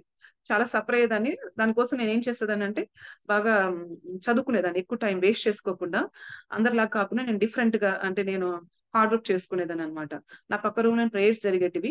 నా పక్క రూమ్ లో ప్రేయర్స్ జరుగుతుంటే నాకు చాలా చిరాకు వచ్చేది. ఎందుకంటే గుంపులు అంటే అది చిన్న కారిడార్ ఉంటది. అందరూ అక్కడ గ్యాదర్ అయిపోయి చెప్పులన్నీ అడ్డంగా ఇట్లా అంటే మొత్తం అట్లా గుంపులు గుంపులుగా ఉంటాయి. అంటే ఎంతమంది లోపల ఉన్నారని అర్థమైపోద్ది అనమాట. ఏందో వీళ్ళంతా గుంపులు గుంపులు చేయరు ఇలా చేస్తున్నారని చాలా చిరాకు పడేదాన్ని. అయితే దేవుడు ఆయన నన్ను ప్రేమించాడు కదా. సో అనంతపూర్కి వచ్చిన తర్వాత వచ్చిన 1 month లోనే మొత్తం టెంపుల్స్ అన్ని రౌండ్ వేసేసాను అనమాట. నేను వేయడమే కాదు నా ఫ్రెండ్స్ అందరిని తీసుకెళ్లేదాన్ని. అలా అంత భక్తి ఉంది నాకు. అయితే నాకు ఒక ప్రాబ్లం వచ్చింది. అదేంటంటే నైట్ అంతా నిద్ర వచ్చేది కాదు. అట్లా ఒక రోజు కాదు చాలా అంటే ఆల్మోస్ట్ 1 month పైనే సఫర్ అయ్యాను. ఆ ప్రాసెస్ లో అంటే మా మదర్ హాస్టల్కి వచ్చారు. నాకు తాయెత్తులు కట్టించారు. నాకు అంటే డాక్టర్ దగ్గర చూపించి నాకు డ్రగ్స్ పెట్టారు, స్లీపింగ్ పిల్స్ పెట్టారు. ఏం చేసినా నాకు ఆ ప్రాబ్లం సొల్యూషన్ రాలేదు. ప్రాబ్లం ఏంటంటే నైట్ అంతా నిద్రపోయేదాన్ని కాదు. మార్నింగ్ మళ్ళీ కాలేజ్ పోవాలి. మేము గవర్నమెంట్ కాలేజ్ కాబట్టి అటెండెన్స్ లేకపోతే ఏంటంటే మాకు ఇది ఉండదన్నమాట. అంటే ఎగ్జామ్ ఎలిజిబిలిటీ ఉండదు. ఫస్ట్ ఇయర్ పాస్ అయితేనే సెకండ్ ఇయర్కి వెళ్ళాలి. సో అటెండెన్స్ ఖచ్చితంగా కావాలి కాబట్టి కాలేజ్కి మళ్ళీ వెళ్లాల్సి వచ్చేది. నేను రాత్రంతా నిద్ర లేకుండా అంటే చాలా ఇబ్బంది పడేది. కాలేజ్ లో మాకు అనాటమీ అనే ఒక సబ్జెక్ట్ ఉంటుంది. దాంట్లో డిసెక్షన్ చేయాలన్నమాట. దాంట్లో ఏం డెడ్ బాడీస్ లో ఫార్ములిన్ వేస్తుంటారు. దానివల్ల నాకు కళ్ళల్లో చాలా మంట పుట్టేది. ముక్కులో కూడా చాలా ఇబ్బంది అయ్యేది అనమాట. అంటే నిద్ర లేకుండా అలా 1 రోజు 2 రోజులు 3 రోజులు అలా కాదు కొన్ని డేస్ గడిచే కొద్దీ నేను చాలా వీక్ అయిపోయాను. ఇంకా శైలోని నా ఫ్రెండ్ ఉందన్నమాట. తన అంటే గాస్పుల్ హాల్కే వచ్చేది. బ్రదర్ ఫెలోషిప్ నుంచి వచ్చింది. ఆ పాప చాలా రిక్వెస్ట్ చేస్తుంది. ఏమి ఇన్ని రకాలుగా సఫర్ అవుతున్నావు కదా, ఒకసారి ప్రేయర్కి రావచ్చు కదా, దేవుడు నీకు బాగా చేస్తా. ఎందుకంటే ఆ బాధ చూడలేక నేను అనుకున్నాను. ఇంకా నేను రెసిస్ట్ చేసే స్టేజ్ లో లేననమాట. అంటే వద్దు అనే స్టేజ్ లో లేను. ఎందుకంటే నేను సఫర్ అవుతున్నాను ఆల్రెడీ హెల్త్ ఇష్యూతో. సో ప్యాసివ్ గానే వెళ్ళి ప్రేయర్ లో కూర్చున్నప్పుడు ఆంటీ వాళ్ళు వాక్యం చెప్పినప్పుడు నాతో దేవుడు మాట్లాడాడు. ఫస్ట్ టైం నాకు దేవుడు మాట్లాడే అనుభవం అనమాట. నేను చాలా ఆకర్షించబడ్డాను. నాకు చాలా వింత అయిపోయింది. అంటే అదొక వింత అంటే నేను పుట్టినప్పటి అంటే నాకు ఊహ వచ్చినప్పటి నుంచి నేను వెతుకుతున్నాను కదా, అది నాకు దొరికినట్టు అనిపించింది. అంటే నాతో మాట్లాడాలని ఆశ అనమాట నాకు. సో ఆమె ఎవరో నాకు తెలియదు, నేనెవరో ఆమెకు తెలియదు, నా హృదయంలో ఏముందో ఆమెకు తెలియదు. ఆంటీ వాళ్ళకి అంటే ఏమి తెలియదు కదా. ఇక్కడ దేవుడు వర్క్ చేస్తే కానీ నా విషయాలు వాళ్ళకి తెలియదు, వాళ్ళ విషయాలు నాకు తెలియదు. సో అక్కడ వాక్యం చెప్తుంటే అంతా నాతో చెప్పినట్టే అనిపించింది. నేను చాలా సంతోషపడ్డాను. అంటే నాకు వాక్యమే అనమాట. ఫస్ట్ నన్ను ఆకర్షించింది వాక్యమే అనమాట. సో తర్వాత బ్యాక్ వచ్చేసాను, రూమ్ లోకి వచ్చాను. మరలా నేనేంటి ఇలా చేయడం ఏంటి, నా బ్యాక్గ్రౌండ్ ఏంటి, అసలు నేను ప్రేయర్కి వెళ్ళడం ఏంటి, రేపు వెళ్ళొద్దులే అనుకున్నాను. అట్లా యాక్చువల్ గా కేశవ ఆంటీ మండే వస్తారు. అట్లా 3 days ఒక్కొక్క చర్చ్ నుంచి ఒక్కొక్క ఆంటీ వాళ్ళు వచ్చేవాళ్ళు అనమాట. తర్వాత సెకండ్ డే వచ్చేసి ప్రేయర్కి వెళ్ళబుద్ది అంటే వెళ్ళాలని లోపల పీకుతుంది. బట్ మళ్ళీ ఏంటంటే నేను అట్లా ఇంకా పోరాటంలోంచి దేవుడు విడిపించి నన్ను మళ్ళీ సెకండ్ డే కూడా వెళ్ళాను. సెకండ్ డే కూడా దేవుడు నాతో మాట్లాడాడు. మళ్ళీ థర్డ్ డే వెళ్ళాను. థర్డ్ డే కూడా దేవుడు నాతో మాట్లాడాడు. ఒక డెసిషన్ అయితే వచ్చేసాను. ఏది ఏమైనా కానీ నేను ప్రేయర్కి వెళ్తాను అంతే. దేవుడు నాతో మాట్లాడుతున్నాడు. ఈ ఫీలింగ్ ని నేను చాలా అంటే ఇంకా నేను అది ఆ హ్యాపీనెస్ నేను చెప్పలేను అనమాట మాటల్లో. సో ఇప్పుడు ఒక వ్యక్తికి ఇంకొక వ్యక్తి సలహాలు ఇస్తే అది ఎంత మంచిగా ఉంటుంది, మంచి సలహాలు ఇస్తే. అదే ఒక దేవుడు ప్రతి ఆలోచన నాది ఆయన అడ్రస్ చేస్తూ నాకు ఆన్సర్ చేస్తే నాకు ఎంత సంతోషం ఉంటది, చాలా సంతోషం అనిపించేది అనమాట. సో ఇంకా ఏంటంటే అలాగా నేను ఆ హ్యాపీనెస్ నేను ఎంజాయ్ చేశాను. తర్వాత ఏంటి అంటే ఫస్ట్ నేను చర్చికి వెళ్ళలేదు, ఓన్లీ ప్రేయర్స్ కి అటెండ్ అయ్యాను. తర్వాత ఆంటీ వాక్యం వింటూ వచ్చేదాన్ని. దేవుడు ప్రతి విషయం మాట్లాడుతూ వచ్చేవాడు. ఎంత చిన్న విషయం అంటే చిన్న విషయం దగ్గర నుంచి పెద్ద విషయం వరకు ప్రతిదీ దేవుడు నాతో మాట్లాడేవాడు. ఆ దేవుడు మాట్లాడిన తర్వాత నేను డెసిషన్ తీసుకుని ఈవెన్ నేను ఇంటికి వెళ్ళాలి అంటే దేవుడు నాతో మాట్లాడేవాడు. సో ఆ దేవుడు మాట్లాడితే నేను ఇంటికి వెళ్ళేదాన్ని అనమాట. అంతగా దేవుడు నాతో మాట్లాడేవాడు. ఇంకా అదొక తర్వాత మెల్లమెల్లగా దేవుడు అంటే చర్చికి వెళ్ళడం కూడా స్టార్ట్ చేశాను, రక్షించబడ్డాను. సో ఎప్పుడు అంటే దేవుడు నమ్ముకున్న తర్వాత ఏ రోజు ప్రేయర్స్ కానీ చర్చ్ కానీ నేను ఎగ్గొట్టలేదు. ఎందుకంటే అన్నిటికంటే నాకు ఎక్కడ కనిపించింది సంతోషం అంటే దేవుడి సన్నిధిలో. ఇంకా నేను వెయిట్ చేసేదాన్ని అనమాట. ఇంకా ఇప్పుడు ఆంటీ వస్తున్నారంటే ఇప్పుడు మండే ఎప్పుడు వస్తుంది, చర్చికి వెళ్ళాలి, సండే ఎప్పుడు వస్తుంది, అట్లా కౌంట్ చేసుకునేదాన్ని. ఇంకా స్టడీస్ లో కూడా దేవుడు నాకు ఎంతో హెల్ప్ చేశాడు. అంటే మనకు బెనిఫిట్ ఏంటంటే యాజ్ ఏ బిలీవర్స్ గా దేవుడు మనకు జ్ఞానం ఇస్తాడు. ఆ జ్ఞానంతో మనం కొంచెం కష్టపడితే మనం కష్టపడిన దానికి దేవుడు యాడ్ చేసి మనకి మార్క్స్ ఇస్తాడు అనమాట. దేవుడు మహాకృపను బట్టి ఎప్పుడు దేవుడు మంచి పొజిషన్ లోనే పెట్టాడు. చదివిన దానికంటే దేవుడు ఎక్కువ ఇచ్చేవాడు అనమాట. కానీ ఆ దేవుని కృప ఏంటంటే మాకు ఫస్ట్ ఇయర్ నుంచి ఆంటీ వాళ్ళు మాకు అది దేవుని ప్రేమ అంతే. ఆంటీ వాళ్ళని పంపించడం మాకు బేసిక్స్ అంటే అన్ని అంటే చాలా మంది క్రిస్టియన్స్ తెలియ విషయాలు అంటే మనం ఆంటీ వాళ్ళు మెయిన్ గా కాన్సన్ట్రేట్ చేస్తుంది పరిశుద్ధత మీద. వివాహం అంటే మనం ఎలా వివాహం చేసుకోవాలి, అంటే దేవుని చిత్తం ఎలా కనుక్కొని మనం పెళ్లి చేసుకోవాలి, మన పరిశుద్ధ జీవితం మనం ఎలా ఎవరి కన్నెక్కులాగా మనం ఎలా కాపాడుకోవాలి, ఆ రెండు విషయాలు ఎక్కువ ఆంటీ వాళ్ళు చాలా క్లియర్ గా చెప్పేవాళ్ళు అనమాట. ఎటు తిరిగినా అంటే వాక్యము ఆ రెండింటి మీద మాక్సిమం నాకు ఉన్నట్టు అనిపించేది అనమాట. సో దేవుడు అట్లా నేర్పించేశాడు. అంటే ఫస్ట్ ఇయర్ నుంచి నేను ఫస్ట్ ఇయర్ దేవుడు నమ్ముకున్నాను. ఇంకా ఫస్ట్ ఇయర్ నుంచి మాకు దేవుడు అంటే అట్లా ట్రైనింగ్ ఇప్పించాడు. కాబట్టి ప్రతిదీ అంటే ఏదైనా కానీ చిన్న విషయం కానీ పెద్ద విషయం కానీ దేవుడి మీద ఆధారపడి జీవించడం నేర్చుకున్నాము.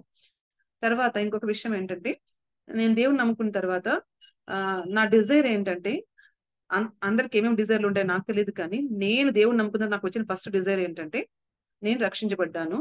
నేను రక్షించబడిన తర్వాత నా ఎదుటి వ్యక్తి ఎవరైనా కానీ వాళ్ళని చూసినప్పుడు నాకు వాళ్ళు నరకంలో ఉన్నట్టు కనిపించేవాళ్ళు. నాకు చాలా బాధేసేది. సో వెంటబడి వాక్యం చెప్పేదాన్ని. అసహించుకుంటున్నా ఏంది పిల్లకి మెంటలా అనుకుంటున్నా కూడా ఈవెన్ కొన్నిసార్లు క్రిస్టియన్ పిల్లలకి పిల్లలు ఎందుకు ఇంత ఆడుగా బిహేవ్ చేస్తుంది, ఎప్పుడంటే ఇప్పుడు వాక్యం చెప్తుంది ఏంటి, ఎక్కడంటే అక్కడికి వెళ్ళి వాక్యం చెప్తుంది ఏంటి, ఎవరంటే వాళ్ళతో వాక్యం చెప్తుంది ఏంటి అనేటట్లు నేను బిహేవ్ చేస్తాను. ఎందుకంటే నా లోపల ఉన్న వేదన అలా ఉండేది. ఈవెన్ శత్రువులకి ఎప్పుడైనా చెడు జరుగుద్ది అంటే మనం ఇప్పుడు ఒక శత్రువు ఉన్నాడు అనుకోండి, మనకి వాళ్ళు చచ్చిపోతారంటే మనం ఎంత బాధపడతాం. ఒక జబ్బు వచ్చి చచ్చిపోతారంటే ఎంత శత్రుత్వం ఉన్న వాళ్ళు చనిపోతారంటే బాధ వేస్తుంది కదా. అలాగే ఇప్పుడు నా ఫ్రెండ్స్ కానీ నాకు తెలిసిన వాళ్ళు కానీ వాళ్ళని చూసినప్పుడు వీళ్ళు దేవుని నమ్ముకోకుండా చనిపోతే వీళ్ళు ఏమవుతారు, వాళ్ళు నరకానికి పోతారు, వాళ్ళు నరకంలో ఉంటారు. అది నేను భరించలేకపోయేదాన్ని. సో ఆ బాధతో నేను వాళ్ళు వెంటపడి చెప్పేదాన్ని అనమాట, విసుక్కుంటున్నా. ఇంకా అది తర్వాత వాళ్ళు మెల్లగా దేవుని నమ్ముకునే వాళ్ళు. అంటే నా ఆశ అది అనమాట. నేను దేవుని అడిగింది ఏంటంటే కీర్తన రెండో అధ్యాయంలో ఉంటది కదా, భూ దిగంత వరకు జనాలు నాకు స్వాస్థ్యంగా అయ్యాయా. నాకు అంటే నేను నమ్ముకుని నేను తప్పించుకున్న అంటే ఈ నరకంని నా చుట్టూ ఉండే వాళ్ళు కూడా తప్పించుకోవాలి. దానికి నేను ఎంతవరకైనా నా ఎఫర్ట్ నేను పెడతాను అని నా డిజైర్ అనమాట. సో నా ఫ్రెండ్స్ అందరికి వాక్యం చెప్పేదాన్ని. మెల్లమెల్లగా ఫస్ట్ ఇయర్ లోనే 2 అమ్మాయిలు నమ్ముకున్నారనమాట వచ్చేవాళ్ళు. తర్వాత సెకండ్ ఇయర్ లోనే ఫస్ట్ ఇయర్ నా మార్క్స్ చూసి అంటే ఇంకా అదంతా చెప్పాలి పెద్ద స్టోరీ. దేవుడు స్టడీస్ లో ఎట్లా హెల్ప్ చేశాడు. నా మార్క్స్ చూసి నా ఫ్రెండ్ సెకండ్ ఇయర్ లో కొంతమంది నమ్ముకున్నారు.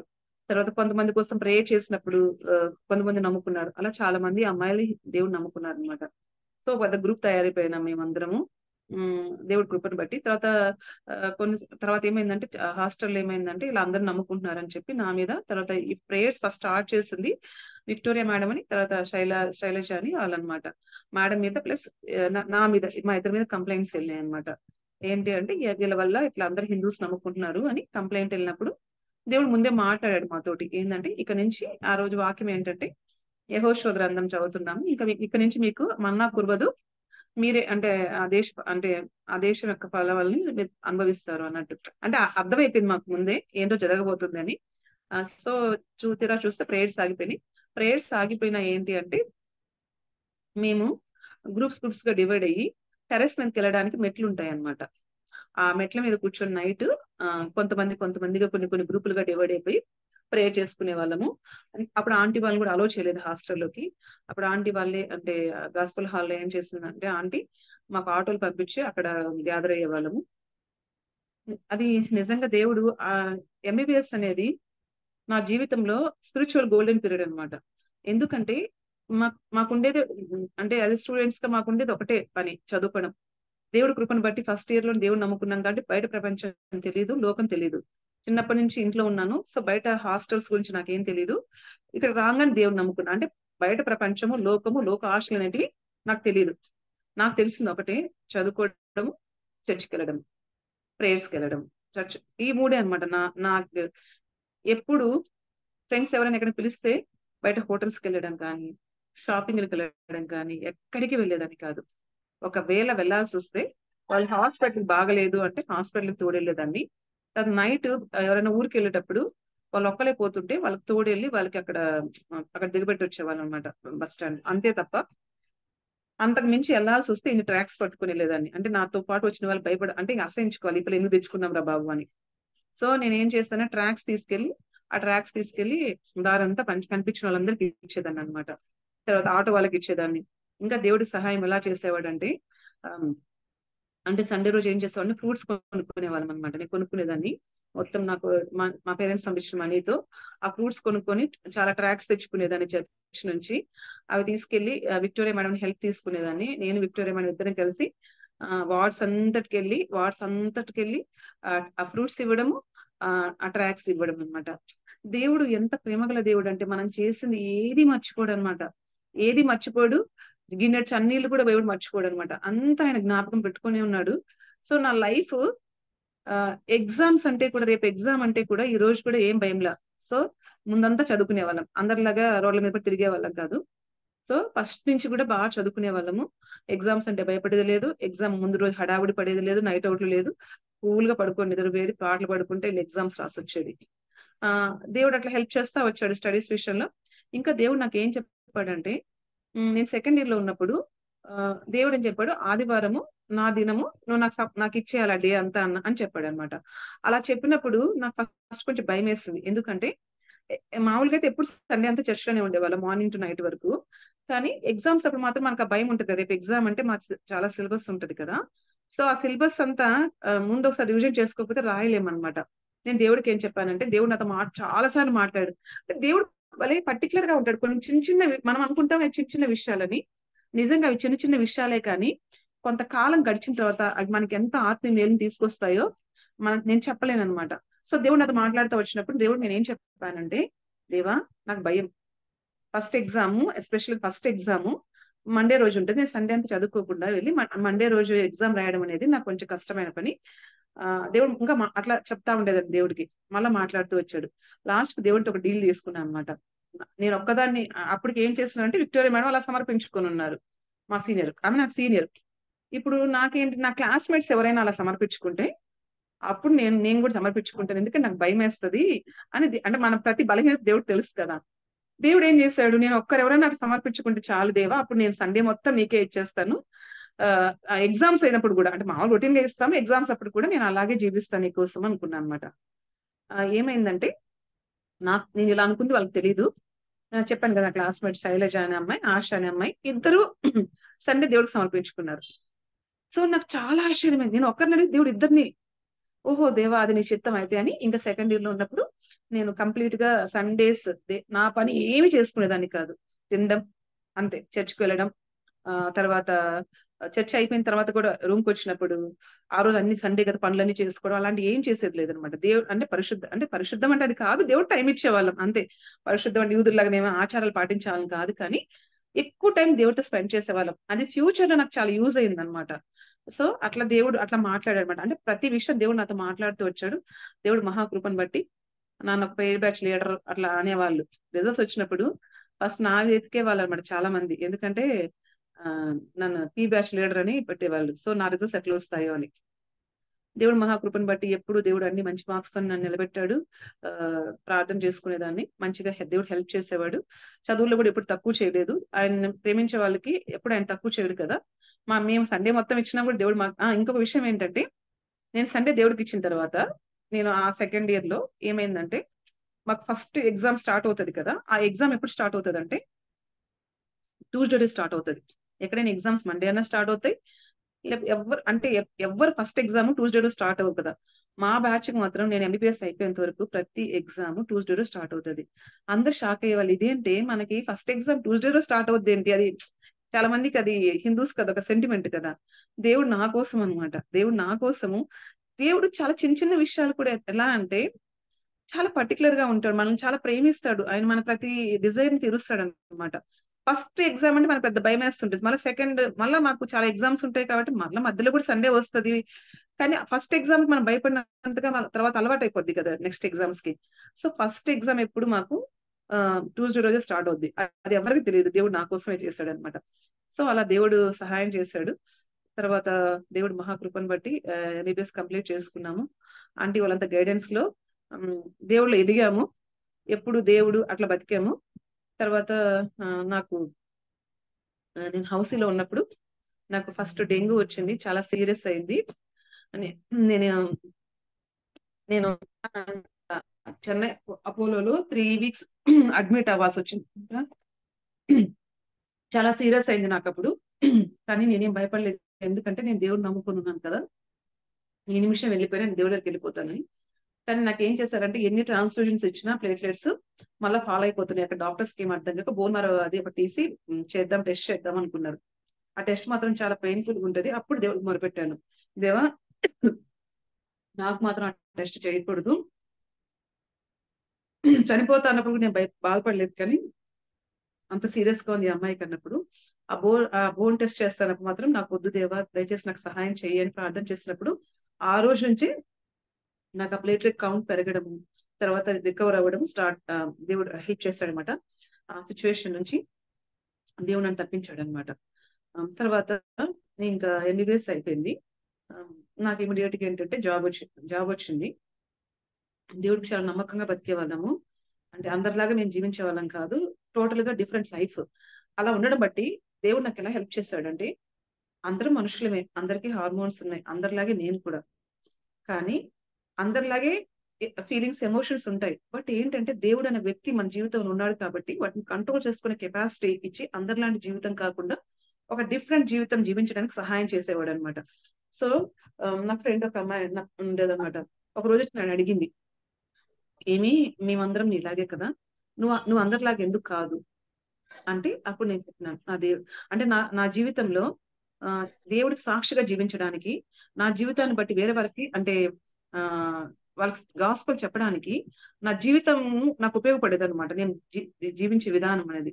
ఇంకా ఏంటంటే నేను MBBS లో ఉన్నప్పుడు ఒక్కసారి కూడా కాలేజ్ డే కానీ ఫంక్షన్స్ కానీ దేంట్లో పార్టిసిపేట్ చేసేదాన్ని కాదు. హాస్టల్ అంతా ఖాళీ అయిపోయి నేను ఒక్కదాన్ని హాస్టల్లో ఉండేదాన్ని. దేవుడు నన్ను అలో చేయలేదు, నేను వెళ్ళలేదు. అంటే అందరికి కొంచెం వింతగా అనిపించవచ్చు, దీంట్లో తప్పేముంది వెళ్తే అంటే, ఏమో దేవుడు నన్ను వద్దున్నాడు, నేను ఆగిపోయాను.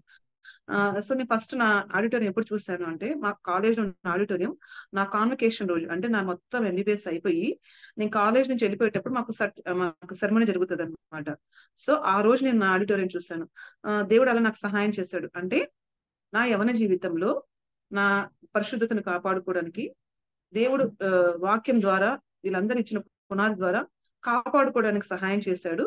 అలా జీవించడాన్ని బట్టి నా క్లాస్ లో నేను ప్రతి ఒక్కరికి సువార్త చెప్పడానికి దేవుడు నాకు అవకాశం ఇచ్చాడు. అంటే ఆ జీవితాన్ని బట్టి నా క్లాస్మేట్సే కాదు, నా జూనియర్స్, ఈవెన్ నా సీనియర్స్ కూడా నేను సువార్త చెప్పేదాన్ని.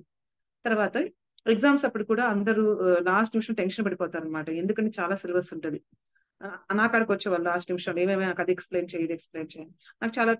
నాకు ఒక ప్లాన్ ఉంటది కదా, నేను చెప్పేదాన్ని దేవుడికి, దేవా ఇది ఎట్లాగా అంటే, దేవుడు చెప్పాను నువ్వు నా పని చేయి, నేను నీకు పని చేస్తాను. ఇప్పుడు నాకు ఎగ్జామ్స్ అయిపోయి నేను పాస్ అయిపోయాను, నాకు మళ్ళీ ఆ ఫ్రెండ్స్ వెనక్కి వచ్చి రమ్మంటే వస్తారా? ఇప్పుడు నాకు అవకాశం మళ్ళీ వస్తుందా? దేవుడు మనకు అవకాశం ఇచ్చినప్పుడు అది మనకు టఫ్ పీరియడ్ అయినా మనం యూటిలైజ్ చేసుకోవాలి, అది నాకు దేవుడు నేర్పించాడు అనమాట. సో నువ్వేం భయపడకు, నీ ఎగ్జామ్ నేను హెల్ప్ చేస్తా, ఆ వ్యక్తి నీకు మళ్ళీ దొరకదు, ఇదే అంటే ఈ టైమే అని దేవుడు నాతో మాట్లాడాడు అనమాట. సో అలా నేను ఏం చేశానంటే, ఆ టైంలో కూడా నేను అంటే ఆ ఎగ్జామ్స్ టైంలో వాళ్ళు ఏడ్చే వాళ్ళని ఓదార్చడానికి నేను చదివిది వాళ్ళకి ఎక్స్ప్లెయిన్ చేసేదాన్ని, అలా అనమాట. సో దేవుడి కృపను బట్టి నా MBBS డేస్ అన్ని అలా గడిచిపోయి, తర్వాత నేను ఇంటికి వచ్చాను. నాకు ఇక్కడ జాబ్ వచ్చింది ఇమీడియట్ గా, అంటే ఎక్కడ గ్యాప్ లేదనమాట. దేవుడి కృపను బట్టి నాకు జాబ్ వచ్చింది. అయితే అప్పుడు ఇంటికి వచ్చిన తర్వాత నాకు ఒక 3 years నాకు చర్చ్ తెలీదు, చర్చ్కి ఎక్కడ పోవాలో తెలీదు. అంటే కంప్లీట్ గా ఒక ఫెలోషిప్ అంటే అంటే చెట్టు నీరు దగ్గర నుంచి బయటకు తీసేస్తే ఎలా అవుతుందో అలా అయిపోయింది నా పరిస్థితి. స్పిరిచువల్ ఫ్రెండ్స్ లేరు, ఫెలోషిప్ లేదు, చర్చ్ లేదు, ఏమీ లేవన్నమాట. కానీ నేను MBBS లో దేవుడికి ఇచ్చిన సమయాన్ని బట్టి, దేవుడితో గడిపిన అంటే నేర్చుకున్న దాన్ని బట్టి దేవుడు నన్ను వదిలిపెట్టలేదు. దేవుడు నాకు సహాయం చేస్తూ వచ్చాడు. ఎక్కడున్నా, అంటే నేను జాబ్ చేస్తున్నా, నేను చదువుకుంటున్నా, నేను ఎక్కడున్నా దేవుడు పనిచేయడం మాత్రం నేను ఎప్పుడు మర్చిపోలేదు. ఆంటీతో పాటు ఒకసారి నేను కేజీ ఆంటీతో పాటు సెంట్రల్ జైలుకి కూడా వెళ్ళాను అనంతపూర్లో. ఆంటీ ఎలా సేవ చేస్తే చాలాసార్లు గుర్తు చేసుకుంటాను అనమాట. ఆంటీ సేవలో అంటే ఎలా చేశారు, నాకు ఒక మాదిరిలాగా అనమాట. సో అట్లాగా నేను ఎక్కడున్నా నా చుట్టుపక్కల వాళ్ళకి నేను సువార్త చెప్పకుండా ఉండను. అది నాకు దేవుడిచ్చిన బాధ్యత. నాకు దేవుడిచ్చిన అది మనకి ఏంటంటే, దేవుడిచ్చింది ఏంటంటే అది ఆప్షన్ కాదు, అది ఆర్డర్. దేవుడు మనకు పోతూ చెప్పేసి వెళ్ళింది అంటే, అమ్మ సువార్త చెప్పని కాదు, సర్వ సృష్టికి సువార్త చెప్పాల్సిందే. నీ పర్పస్ నీ జీవితంలో అంతే, తర్వాత మిగతావన్నీ సెకండరీ. అది నాకు అర్థమైంది. సో నేను ఎక్కడున్నా ఏ స్థితిలో ఉన్నా పడిపోయే పరిస్థితులు వచ్చినాయి, దేవుడు నిలబెట్టాడు. తర్వాత ఇంకా ఏంటంటే, ఇంకా రెండో విషయం ఏంటంటే, పరిశుద్ధత అనే దాంట్లో దేవుడు కాపాడుకోవడానికి కృపించాడు. అలాగే సువార్త చెప్పడానికి మా జీవితాలని దేవుడు వాడుకున్నాడు. అలా జీవించడానికి కూడా దేవుడు కృపించాడు. రెండోది మ్యారేజ్ విషయము. టైం తక్కువ ఉంది కానీ నేను షార్ట్ చెప్పేస్తాను. మ్యారేజ్ విషయంలో కూడా ఇంటికి వచ్చాను. అంటే నాకు మ్యారేజ్ డిలే అయిపోయింది 3 years. ఎందుకు అంటే మ్యాచెస్ చూసారు మా పేరెంట్స్. నేను ప్రేయర్ చేసుకునేది తెలుసు కదా, ఆంటీ వాళ్ళు ఎలా దేవుడి చిత్తం కనుక్కోవాలి. పెద్ద ఎప్పుడు బాధపడలేదు దేవుడి చిత్తం కనుక్కోవడానికి. ప్రేయర్ చేసుకునేవాడు, దేవుడు వెంటనే వాక్యంతో మాట్లాడేవాడు, వెంటనే ఇంట్లో చెప్పేది. ఇంకా అట్లా అంత సతంగం అంతా నడిచేది. ఏ సంబంధం వచ్చినా దేవుడు నో అని చెప్పేవాడు. అర్థమయ్యేది కాదనమాట. అంటే దేవుడి చిత్తం తెలిసిపోయేది, బట్ ఇంట్లో వాళ్ళని ఎట్లా ఫేస్ చేయాలి, అది చాలా టఫ్ పీరియడ్. ఇంకా అదంతా అది అనుభవించాను. అది అన్ని మేలు కోసమే. అక్కడ కూడా ఏడవాల్సిన రోజులు వచ్చినాయి. అందరూ అంటే ఎందుకు ఈ పాప ఏది తెచ్చినా రిజెక్ట్ చేస్తుంది అనుకునే వాళ్ళు. దేవుడు చెప్పకుండా నేను ఎలా చేసుకుంటాను, తెలుసు కదా భయము. ఎందుకంటే జీవితం కదా ఇది. దేవుడి చిత్తం కాకుండా పెళ్లిళ్ళు చేసుకుంటే ఆ జీవితాలు ఎంత నాశనం అయిపోతాయో. మన జీవితంలో మన పుట్టుక ఎంత ఇంపార్టెంట్, పెళ్లి అనేది కూడా అంతకంటే డబుల్ ఇంపార్టెంట్. మన జీవితం తర్వాత డిసైడ్ చేయబడుతుంది. అది అన్ని నేర్చుకున్నాం అమ్మా ఆంటీ వాళ్ళ దగ్గర. అమ్మా ఆంటీ ఆంటీ ఇది ఇంపార్టెంట్ మ్యాటర్ కాబట్టి take your own aunty time. Okay aunty. So ఇక్కడ మాత్రము దేవుడు చాలా స్పెసిఫిక్ గా నాతో మాట్లాడేవాడు. మ్యాచెస్ చాలా వచ్చినాయి. చెప్పాలి అంటే చాలా శత్రువు నన్ను డిఫరెంట్ వేలు నన్ను శోధించింది. ఫస్ట్ హిందూ మ్యాచెస్ అనుకో, నేను హిందూ క్రిస్టియన్ అలా ఏం పెట్టుకోలేదు. ఏ మ్యాచ్ వచ్చినా ప్రార్థన చేసేదాన్ని. దేవుడు నాతో మాట్లాడేవాడు. ఆ మాట్లాడిన వాక్యంతో దేవుడు నాతో క్లియర్ గా మాట్లాడేవాడు. ఇప్పుడు నాకు అది రైట్ ఆ రాంగ్ గా చెప్పడానికి కూడా ఎవరు లేని పరిస్థితి కదా, ఎందుకంటే నేను ఒక్కదాన్నే ఇంట్లో ఉన్నాను, నమ్ముకున్న వాళ్ళు ఎవరు లేరు కదా. కానీ దేవుడు ఎందుకు క్లియర్ గా మాట్లాడేవాళ్ళు. తర్వాత నాకు చాలా మ్యాచెస్ వచ్చినాయి. అంటే ఈవెన్ సేవకుల కొడుకులు పిల్లలు మ్యాచెస్ కూడా నాకు వచ్చినాయి. అంటే బాక్సింగ్ అంకుల్ వాళ్ళ ఫెలోషిప్ నుంచి వాళ్ళు చెప్పారు, దేవుడు పలాని వాక్యంతో మాతో మాట్లాడాడమ్మా. ఒక సేవకురాలు నాతో చెప్పారనమాట. అమ్మ దేవుడు యోగ గ్రంథం పలాని వాక్యంతో దేవుడు మా ఆంటీ అంకుల్ ఇద్దరు మాట్లాడారు. మాట్లాడినప్పుడు నేను ప్రార్థన చేసుకున్నాను. దేవుడు నాతో మాట్లాడలేదు. నేను వాళ్ళతో ఏం భయపడలేదు. ఎందుకు భయపడతాం? నీలో ఉండేది ఒక ఆత్మ, నాలో ఉండేది ఒక ఆత్మ. దేవుడు నీకు చెప్పి మాకు చెప్పకుండా ఉంటాడా? అంటే నేను ప్రేయర్ చేస్తాను అంకుల్, నేను ప్రేయర్ చేస్తాను, దేవుడు నాకు చెప్తే నేను ప్రొసీడ్ అవుతాను. సో నేను ప్రేయర్ చేసుకుని దేవుడు ఏం మాట్లాడలేదు అనమాట. నేను చెప్పాను, అంకుల్ మీతో మాట్లాడిన దేవుడు నాతో మాట్లాడాలి. సో దేవుడు నాతో మాట్లాడలేదు కాబట్టి నేను ఆ విషయం ముందుకు రాలేనని చెప్పేస్తాను. అలాగే వేరే సంబంధం కూడా వచ్చిందనమాట. వాళ్ళు హిందూ కన్వర్ట్స్ అనమాట. సో వాళ్ళ పేరెంట్స్ అంటే మా నాన్న వాళ్ళు ఎవరు అంటే ఇంట్లో ఎవరు నమ్ముకోలేదు. ప్లస్ ఇంకా అంత పెద్ద తెలుసు కదా, చాలా పెద్ద స్ట్రగుల్ ఉంటది.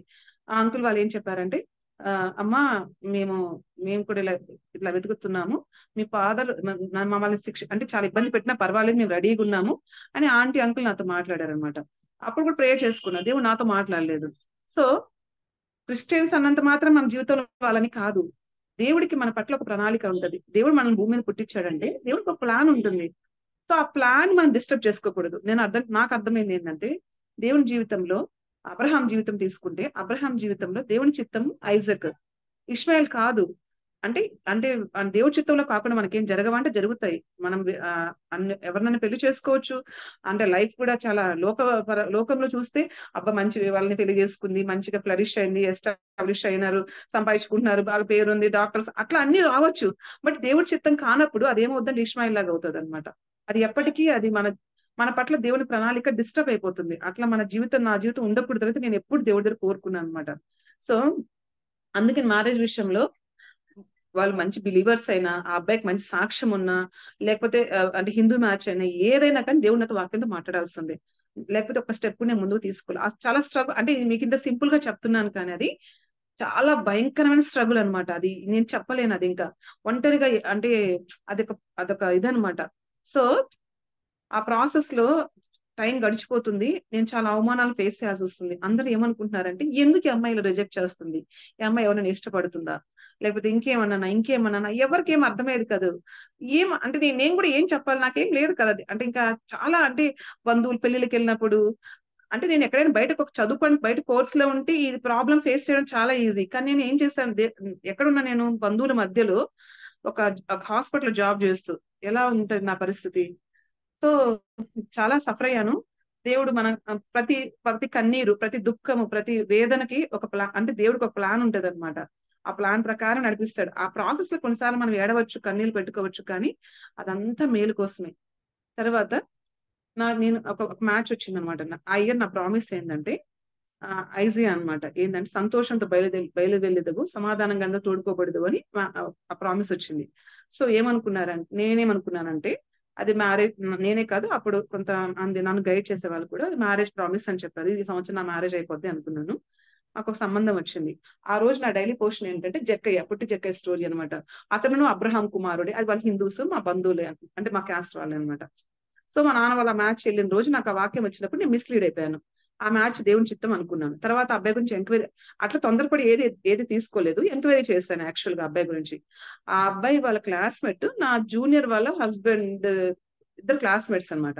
సో ఆ అమ్మాయికి నేను చాలా హెల్ప్ చేసిన, జయంతి అని జూనియర్. ఆ అమ్మాయి చాలా థ్యాంక్ఫుల్ గా ఉంటుంది నాకు. వాళ్ళ హస్బెండ్ ని అడిగాను అబ్బాయి గురించి నాకు చాలా మంచి అబ్బాయి అని చెప్పారు. సో అన్ని ఓకే అనుకున్నాం. కానీ దేవుడు ఎందుకో ఆ సంబంధం యాక్చువల్ గా అంతా ఓకే అనుకున్న తర్వాత దేవుడు అంటే నాకు ఎక్కడో దేవుడు చాలా ప్రొటెక్ట్ చేస్తూ వచ్చాడు ఆ మ్యాచ్ విషయంలో. అంటే అంతా ఓకే అయిపోయింది, ప్రొటెక్ట్ చేస్తూ వచ్చాడు. ఇంకా అంటే యాక్చువల్ వెంటనే మ్యారేజ్ పెట్టుకోవాల్సింది, మా పేరెంట్స్ హిందూస్ కదా. సో వాళ్ళు ఎందుకు కొంచెం టైం తీసుకున్నారనమాట. ఏదేదో మోడాలు ఏదో వచ్చాయని. తర్వాత లాస్ట్ కి ఇంకా పెళ్లికి డేట్స్ పెట్టుకొని కళ్యాణ మండపం బుక్ చేసుకోవడానికి వెళ్ళినప్పుడు మా నాన్న పూజారి దగ్గరికి వెళ్ళినప్పుడు అప్పుడు వాళ్ళకి అర్థమైంది. అంటే నా జాతకం తీసుకొని, నా జాతకంలో ఏ నక్షత్రం ఉందో దానికి సరిపోయేటట్టు ఏదో పాయింట్స్ ఉంటాయి, అవన్నీ నేను పట్టించుకొని నేను దేవుడైపోయి చూశాను. నా పేరెంట్స్ నేను మార్చలేను కదా. సో నేను ఏం చేశాను అంటే వదిలేశాను నా విషయం. దేవుడు నా జీవితం పనిచేయాలని. సో అప్పుడు మా నాన్న వాళ్ళకి అర్థమైంది ఏంటంటే అది మోసం, వాళ్ళు కావాలని అబద్ధాలు చెప్పారు. అదంతా వాళ్ళ మదర్ కి బ్రెయిన్ ట్యూమర్, అది కూడా దాచిపెట్టారు. చాలా మోసం ఉంది. బట్ మనుషులందరూ మోసపోవచ్చు, నాకు అందరూ మంచిగానే చెప్పారు. తర్వాత ఆ మ్యాచ్ క్యాన్సిల్ అయిపోయింది. సో కొన్నిసార్లు మనం ఏం చేస్తామంటే నడిపింపు కూడా చూసుకోవాలి. వాక్యం పట్టుకొని మనం వాక్యమే మనకు ఆధారము, కానీ ఆ వాక్యంలో కూడా మనం కనిపెట్టాలి. దేవుడు ఏం చేయాలంటే నేను నేర్చుకుంది ఏంటంటే దేవుడు మనతో మాట్లాడుతూనే ఉంటాడు, దేవుడి చిత్తం అయితే. తర్వాత ఏంటంటే మన కొరకు ప్రార్థించే వాళ్ళ కొరకు మనం దాన్ని షేర్ చేసుకోవాలి. దేవుడు వాళ్ళతో కూడా మాట్లాడతాడు. ఒక వాక్యం వచ్చిందని మనం ముందుకు పరిగెత్తకూడదు, దానివల్ల నష్టపోతాం అనమాట. సో ఆ మ్యాచ్ అలా దేవుడు తప్పించేశాడు. తర్వాత అంటే నేను నేర్చుకున్నా, ఇంకా నాకు పెళ్ళి అంటే ఒకలాంటి భయం స్టార్ట్ అయిపోయింది. అంటే అప్పటిదాకా ఇంకొకటి కూడా నాకు ఏంటంటే ఒక సైన్ పెట్టుకున్నాను, నన్ను ఎవరు ఇంటికి వచ్చి చూడకూడదు. అంటే నా కోసం దేవుడు నిర్ణయించబడిన అబ్బాయి ఎవరో ఆ అబ్బాయి నన్ను వచ్చి చూడాలి. చాలా మ్యాచెస్ వచ్చాయి, నన్ను ఎక్కడో చూసిన వాళ్ళు, అంటే కానీ నన్ను పెళ్లి చూపులాగా ఎవరు నా దగ్గర రాలా. నేను క్యాన్సిల్ అయిపోయిందని చెప్పాను కదా సంబంధం, ఆ వాళ్ళే ఫస్ట్ నన్ను చూడడానికి వచ్చింది. అది కూడా సైన్ కరెక్ట్ అయిపోయింది, వాక్యం వచ్చిందని నేను అనుకున్నాను. బట్ మనం మోసపోవాలనుకున్నా, మనం ఆల్రెడీ ఆ విషయాన్ని దేవుడి చేతులు అప్పచెప్పాను కదా, మనకు ఆ డిజైర్ ఉంది కాబట్టి దేవుడు నన్ను మోసపోనివ్వలేదు. సో దేవుడు అలా తప్పించాడు. తర్వాత ఏమైందంటే మ్యారేజ్ క్యాన్సిల్ అయిన తర్వాత ఏ ఫ్రెండ్ వాళ్ళ హస్బెండ్ మంచి అబ్బాయి అని చెప్పాడు, అదే ఫ్రెండ్ వాళ్ళ హస్బెండ్ నువ్వు చాలా లక్కీ అని చెప్పాడు. ఎందుకంటే నీ దేవుడు నిజమని కూడా చెప్పాడు. ఎందుకంటే ఆ అబ్బాయికి డ్రింక్ చేస్తాడు, బ్యాడ్ హ్యాబిట్స్ ఉన్నాయి, ముందు ఒక అఫేర్ కూడా ఉంది. అయితే ఆ అబ్బాయి నాకు రిక్వెస్ట్ చేశాడు, నాకు మంచి సంబంధం రా, ఇది పోగొట్టొద్దు, నాకు అమ్మాయి ఎంక్వైరీ చేసుకుంటుంది, అమ్మాయి అలాంటి అమ్మాయి అంట. సో అడిగినప్పుడు నువ్వు నా గురించి మంచిగా చెప్పు. అంటే లోకంలో ఎన్ని మ్యానిపులేషన్స్ అన్నా జరుగుతాయి మనకు తెలియకుండా. మనం ఎలా ఉండకూడదంటే మనం పావురం వల్ల నిష్కపటంగా ఉండాలి, పావురం వల్ల వివేకం కూడా ఉండాలి. వివేకం అనేది ఏంది, మన జ్ఞానం బట్టి రాదు, దేవుడి కృపను బట్టి వస్తుంది. అంటే దేవుడి దగ్గరికి వెళ్ళి మనం ఆ విషయం పదే ప్రార్థన చేసి ఆయన దగ్గరికి వెళ్ళి మనం ఆ విషయం అడ్రస్ చేస్తూ ఉన్నప్పుడు దేవుడు వదిలిపెట్టాడు. మనుషులు మనం మోసం చేయొచ్చు, అది నా జీవితం నేను చూసింది అనమాట. సో ఇంకా ఏంటంటే ఆ ప్రాసెస్ ఇంకో నేను చెప్పాలనుకుంటుంది ఏంటంటే ఆ మ్యాచ్ లోనే యాక్చువల్గా హైదరాబాద్ లో ఉంటారు వాళ్ళు. నన్ను డాడీ తీసుకొని వెళ్ళాడు. నా ఫ్రెండ్ మమతాను, నా తర్వాత దేవుడు నమ్ముకుంది అమ్మాయి, నా క్లోజ్ ఫ్రెండ్. సో అమ్మాయి యూఎస్ నుంచి వచ్చింది. ఈ అబ్బాయి వాళ్ళు నన్ను చూడాలనుకుంటున్నారు, వాళ్ళ మదర్ వాళ్ళు, అందుకని నన్ను డాడీ నేను వెళ్ళాము. మా మమత వాళ్ళ ఫాదర్, మమత అందరం అక్కడ గ్యాదర్ అయ్యాము. సో మా మమత వాళ్ళ నాన్న, మా నాన్న ఇద్దరు కలిసి ఆ అబ్బాయి వాళ్ళ ఇంటికి వెళ్ళారు. అప్పుడు అంకుల్ వాళ్ళ అమ్మని చూసి ఇంటికి వచ్చి ఏడ్చేశాడు. మమత పెద్ద కూతురు, నేను చిన్న కూతురులాగా ఫీల్ అవుతాడు అనమాట వాళ్ళ నాన్న. ఈ సంబంధం వద్దు అంటే దేవుడు ప్రతి నిమిషం తర్వాత ఆ అబ్బాయి వచ్చి కలవాలి, యాక్చువల్ గా నన్ను కలవాలనుకున్నారు. మా దగ్గరికి వచ్చి అబ్బాయి నన్ను పర్సనల్ కలవాలనుకున్నాడు. తను వరంగల్లో ఉంటే హైదరాబాద్ కి పొద్దున్న ట్రైన్ ఎక్కితే రాత్రి దాకా ఏదో స్ట్రైక్ అయిపోయి నన్ను కలవకుండా దేవుడు చేశాడు. అంటే చిన్న చిన్న విషయాల్లో కూడా దేవుడు ఎంత నమ్మకంగా ఉంటాడో తెలుసా. మనం ఒకవేళ తెలియక పొరపాటు తప్పు డెసిషన్ తీసుకుందాం ట్రై చేసినా దేవుడు తప్పిస్తాడు. దేవుడు ఎంత ఆశ్చర్యం అంటే దేవుడు చేసిన కార్యాలు చూస్తే అరే ఎంత నమ్మకంగా ఉన్నాడు దేవుడు, మనకి మనుషులు నమ్మకంగా లేరు కదా అనిపిస్తుంది అనమాట. సో ఆ మ్యాచ్ విషయంలో దేవుడు అలా తప్పించాడు. తర్వాత మరలా మరలా చూస్తున్నారు, దేవుడు మాట్లాడుతున్నాడు. ఇంకా ఆ ప్రాసెస్ ఇంకా ఇంకా ఒక టైం వచ్చేసింది. దేవుని స్వరం నాకు వినబడడం స్టార్ట్ అయింది. నేను ఏడ్చి బాధపడి దిగులు పడినప్పుడల్లా దేవుడు ఏం చేసేవాడంటే నాకు ఒక స్వరం వినిపించేది. అంటే నేను స్వరాలు, దర్శనాలు, కళలు చెప్పాను కదా, వాక్యం కూడా జాగ్రత్తగా మనం ముందుకు వెళ్ళాలి. స్టెప్స్ ఎప్పుడు తొందరపడి వేయకూడదు. పెళ్లి విషయంలో ఎంత టైం అయినా తీసుకొని. సో అప్పుడు నాకు ఒక స్వరం వినిపించేది అనమాట. నేను ఎందుకంటే ఆ ప్రాసెస్ నలిగిపోయాను, విరగ్గొట్టేశాడు దేవుడు నన్ను. అంటే అలా ప్రాసెస్ గుండా వెళ్తున్నప్పుడు అప్పుడు నాకు మా హస్బెండ్ పేరు వినిపించేది అనమాట. నాకు ఈ ప్రెషర్ ఎక్కువైపోయి నాకు ఏదో సైకలాజికల్ డిస్టర్బ్ అయ్యి నాకు ఇట్లా వినిపిస్తుంది అని పేరు అనుకునేదాన్ని. అది పేరు వినిపడడం ఇంపార్టెంట్ కాదు. కానీ తర్వాత ఒక రోజు నేను చెప్పాను, నాకు పేర్లు వినిపించొద్దు, నాకేమొద్దు, నిజంగా ఆ పర్సన్ ఎవరన్నా ఉంటే ఆ పర్సన్ నా దగ్గర తీసుకురా, నేను నీకు ఒబీడియన్స్ చూపిస్తాను అని దేవుడి దగ్గర కన్నీళ్లతో ప్రార్థన చేశాను అనమాట. యాక్చువల్లీ ఇంత కన్నీళ్ళు ఎందుకు వచ్చిందంటే, నేనేం చేస్తున్నాను, పేరెంట్స్ దాటి నేను పోకూడదు అనుకున్నాను. ఏదన్నా వస్తే పేరెంట్స్ ద్వారానే రావాలి, అంటే మనం నేర్చుకుంది అదే కదా. అంటే అలా అన్నమాట. నేను వేరే క్యాస్ట్ అట్లా ఏం లేదు, తెలీదు. ఏదైనా సంబంధం వస్తే ప్రార్థన చేసుకోవాలి అంతే. సో దేవుడు నాకు కొన్ని రిజర్వేషన్స్ ఉన్నాయి నాకు తెలియకుండానే, అవి ఎరగొట్టడానికి దేవుడు అంత టైం తీసుకుని నాకు తర్వాత అర్థమైంది. సో ఆ అబ్బాయి నాకు యాక్చువల్గా ఏంటంటే ఆ రోజు ఆ మ్యాచ్ నేను తిరుపతిలో ఉన్నాను, వస్తున్నాను బస్ లో, మ్యాచ్ ఆల్మోస్ట్ అంతా ఓకే అయిపోయింది. అంతా ఓకే అయిపోయిన తర్వాత, అంటే okay I mean to say చూసారు సంబంధము, జాతకాలు, ఇంటి పేర్లు అవన్నీ ఉంటాయి కదా, అవన్నీ సరిపోయినాయి. ఆ రోజు వాళ్ళు వస్తారనమాట. నేను ఈసారి చెప్పాను, దేవా నీ చిత్తం వద్దు, నాకు ఏమీ వద్దు, నేను ఈ బాధ భరించలేకపోతున్నాను, ఎవడో ఒకరిని చేసుకుంటాను, ఈ సొసైటీ నేను ఫేస్ చేయలేకపోతున్నాను, నేను విత్డ్రా చేసుకుంటున్నాను ఈ విషయంలో, ఇంకా వద్దు, నాకు నీ చిత్తం వద్దు, ఎందుకంటే నేను భరించలేకపోతున్నా. ఆ స్టేజ్కి వెళ్ళిపోయాను. నేను బస్ లో కూర్చొని కిటికీ దగ్గర కూర్చొని విండో దగ్గర వస్తున్నాను, ఈ పెళ్లి జరగదు, ఇది నీ కోసం కాదు, నేను చెప్తున్నా ఏసైకి, నీవు కాదని నేను చేసుకుంటాను, నా వల్ల కాదు, ఇంక నేను భరించలేను, సొసైటీ నేను ఫేస్ చేయలేను అని దేవుడితో నేను వాదిస్తున్నాను అనమాట. సరే వచ్చాము, మార్నింగ్ అబ్బాయి రావాలి. సడన్ గా ఫోన్ చేశారు, మేము రావట్లేదు అంకుల్ అని. ఎందుకో నాకు సడన్ గా పెళ్లి చేసుకోబుద్ది కావట్లేదు. మా నాన్న వెంటబడ్డాడు, ఎందుకు రీజన్ చెప్పు బాబు, ఎందుకు నువ్వు అంత ఇంట్రెస్ట్ చూపించావు, అంటే మా క్లాస్ లో అంటే అవన్నీ గోత్రాలు, పాయింట్స్, నేను డాక్టర్ని, ఆ అబ్బాయి ఏమో సర్జన్, హైట్, ఎవ్రీథింగ్, గోత్రాలు ఎవ్రీథింగ్ సెట్ అయినాయి అనమాట. సో ఇంకా అబ్బాయి మా నాన్న చాలా బాధపడుతూ, అర్థం కావట్లేదు ఎవరికి, అంటే ఎక్కడ రాంగ్, అంటే ఫ్యామిలీ మంచి ఫ్యామిలీ, మా గురించి ఎవరు రాంగ్ చెప్పే ఛాన్స్ లేదు, నా గురించి ఎవరు బ్యాడ్ గా చెప్పే అసలు అలాంటి స్కోప్ కూడా లేదు. నైట్ ఇంట్రెస్ట్ చూపించినప్పుడు మార్నింగ్ నేను రాను కూర్చున్నాడు. ఎందుకు అంటే నాకు ఎందుకు పెళ్లి చేసుకోవాలనిపించేది. అబ్బాయి చెప్పిన ఆన్సర్ ఏంటంటే, నాకు ఎందుకు పెళ్లి చేసుకోవాలనిపించేది సడన్ గాని. దేవుడు ఎవరిని ఎలానా మార్చేయగలడు. మనం తప్పు నిర్ణయాలు తీసుకుందామని ట్రై చేసినా ఆపోజిట్ వేలు కూడా వర్క్ చేస్తాడనమాట. సో దేవుడు అట్లా హెల్ప్ చేశాడనమాట. ఆ మ్యాచ్ అంతటితో ఆ రోజు నైట్ నేను చాలా ఏడ్చా దేవుడి సన్నిధిలో. నీ చిత్తం ఏంటో నేను నీ చిత్తం కోసం వెయిట్ చేశాను, బట్ ఏంటంటే ఆ చిత్తం నెరవేరడంలో నువ్వు నాకు ఆ పర్సన్ తీసుకొని రావట్లేదు, నాకు అర్థం కావట్లేదు, అట్లనే నన్ను నా దారిన పోనివ్వట్లేదు. అంటే ఇంకా అది ఉంటది కదా, ఫ్రిక్షన్ ఉంటది కదా, నేను ఒంటరిగా ఫేస్ చేస్తున్నాయి ప్రాబ్లం అంతా. టెరస్ మీద కూర్చొని భయంకరంగా ఏడ్చాను. ఎంత ఏడ్చానంటే, ఆ రోజు మా చెల్లి పెళ్లి కూడా, అంటే మా కజిన్ పెళ్లి, నాకంటే చిన్నది, ఇలా జరుగుతున్నాయి అంత, అంటే జరుగుతా ఉంది, ప్రాసెస్ అంతా జరుగుతుంది, పెయిన్, సఫరింగ్. సో అప్పుడు ఆ రోజు ఏడ్చాను.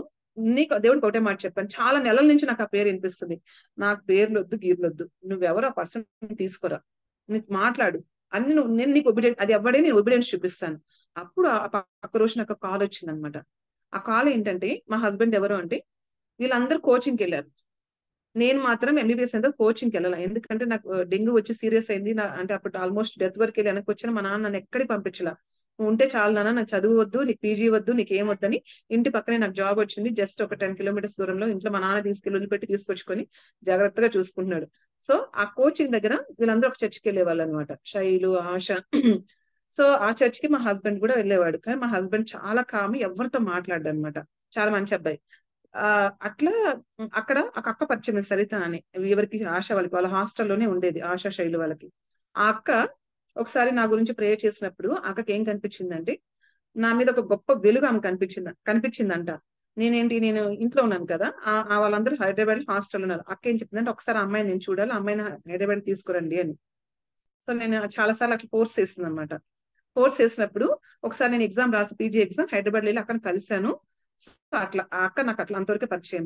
ఒక రోజు అక్క నుంచి సడన్ గా ఫోన్ వచ్చింది నాకు, ఆ రోజు ఆ ఏడ్చిన పక్క రోజు, రమా నీకు ఇంకా పెళ్లి కాలేదు కదా నాన్న, నీకు ఒక మ్యాచ్ చెప్తాను. నాకు ఆ అబ్బాయి చాలా చాలా అనిపించింది నీకు సరిపోతాడు అని.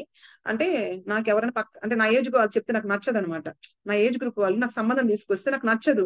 ఎందుకంటే అంటే వాళ్ళు కూడా నా ఏజ్ లోనే ఉన్నారు కదా, వాళ్ళకి మంచి ఏదో చెడు తెలియదు కదా, ఎందుకు ఎవరికి ఆ స్కోప్ ఇవ్వలేదు నేను. ఎల్డర్స్ ఎవరైనా చెప్పాలి అంతే. అంటే కొంచెం నాకంటే 3-4 years పెద్దది అంతే ఆమె. నేను వినడానికి కూడా ఇష్టపడలేదు, కామ్ గా ఉన్నాను అనమాట. అయితే ఆమె చెప్పింది ఏమనంటే, అక్క 2-3 సార్లు ఫోన్ చేసింది నాకు, అంటే వేరే వేరే మ్యాచెస్ విషయం. ఆ రోజు మాత్రం ఆ మ్యాచ్ విషయం అక్కే ఫోన్ చేసి ఆ అబ్బాయి పేరు చెప్పింది. ఫలానా అబ్బాయి అని ఉన్నాడు, హిందూ కన్వర్టే, ఆ అబ్బాయి అయితే నీకు బాగుంటదేమో అనిపిస్తుంది రమ్మా అంటే ఏమి మాట్లాడాల. అయ్యో బాబాయ్ నాకు వచ్చిన నేమ్ ఇదే అక్క అని కూడా అక్కతో కూడా షేర్ చేసుకోవాలి, ఎందుకంటే మనం ఆల్రెడీ మిస్లీడ్ అయ్యే ఛాన్స్ ఉంటదని ఏమి షేర్ చేసుకోవాలి అక్కతో. నేను కామ్ గా పేరా అసలు ఓకే. మా అక్క అబ్బాయి ఏజ్ చెప్పలేదు, ఆ అబ్బాయి హైట్ చెప్పలేదు, ఏం డీటెయిల్స్ నాకు ఇవ్వలేదు. అక్కతో నేను ఇంకా ఇంట్రెస్టింగ్ కూడా అడగలేదు, ఎందుకంటే నాకు అర్థం కాని పరిస్థితి. కామ్ గా ఉన్నాను, వెయిట్ చేస్తా ఉన్నాను. తర్వాత కొద్ది రోజులకి ఆ అబ్బాయి డీటెయిల్స్ ఆశ వాళ్ళ తమ్ముడి ద్వారా నాకు తెలిసినాయి అనమాట. అయితే నేను అబ్బాయిని అప్రోచ్ అవ్వలేదు. నేను నమ్ముకున్న తర్వాత మా చిన్న నాకు 2 brothers, మా చిన్న దేవుని నమ్ముకున్నాడు కంప్లీట్ గా. అక్కడ బెంగళూరులో అన్న జాబ్ చేసేవాడు, అక్కడ మంచి ఫెలోషిప్ కి వెళ్ళేవాడు అనమాట అన్న. సో తర్వాత నాకు ఆ డీటెయిల్స్ అని నేను అన్నకి ఇచ్చాను. దేవుడు ఫస్ట్ నాకు మాట్లాడాడు. ఎలా మాట్లాడాడంటే, దేవుడు ఎంత మాట్లాడాడంటే 400 to 500 times మాట్లాడాడు, ఒకసారి 2 సార్లు కాదు.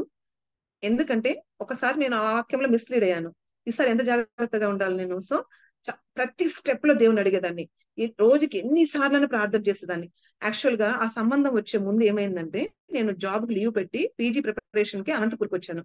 అనంతపూర్కి వచ్చినప్పుడు అక్కడ వసంత అక్కను పక్క ఉండేవాళ్ళు. అక్క నేను కూర్చొని గంటలు ప్రేయర్ చేసుకునేది. అసలు ఇంకా నేను 40 days ఫాస్టింగ్ ఉండి కూడా ప్రేయర్ చేసుకున్నాను అనమాట. సో రోజుకి ఒక 5 hours ప్రేయర్ అండ్ వాక్యం చదువుకునే వాళ్ళం. దేవుడు అప్పటి వరకు నేను పెళ్లి అని బాధపడినప్పుడు దేవుడు నాకు డోర్ ఓపెన్ చేయలేదు, కానీ అన్ని పక్కకు పడేసి నేను దేవుని వెతికి దేవుని సన్నిధిలో సంతోషించడం స్టార్ట్ అయిన తర్వాత నాకు అప్పుడు ఈ అబ్బాయి మ్యాచ్ వచ్చింది అనమాట. అయితే నేను అస్సలు తొందరపడలేదు, హడావుడి పడలేదు. ప్రతిదీ వాక్యంతో. ఫస్ట్ నాకు దేవుడు ఏం మాట్లాడాడంటే, మత్తయి సువార్తలో అంటే ప్రభు దూత అంటే సెలవిస్తుంది, యోసేపుతో చెప్తాడు కదా. అప్పుడు దైవజనుడు పుల్పెట్ నుంచి మాట్లాడుతున్నాడు అనమాట. ఎల్ఎస్ శామ్యుయల్ అంకుల్ అని అంకుల్ దైవజనుడు మాట్లాడుతున్నాడు అనమాట పుల్పెట్ మీద. ఎవరు చెప్తున్నారో తెలుసా, నీకు ఇది చేసుకోమని ప్రభు దూత చెప్తుంది, జాగ్రత్త నువ్వు రిజెక్ట్ చేస్తావేమో. ఎందుకు రిజెక్ట్ చేస్తాను అంటే, నేను ఏమైందంటే మా హస్బెండ్ సైకియాట్రీ అనమాట.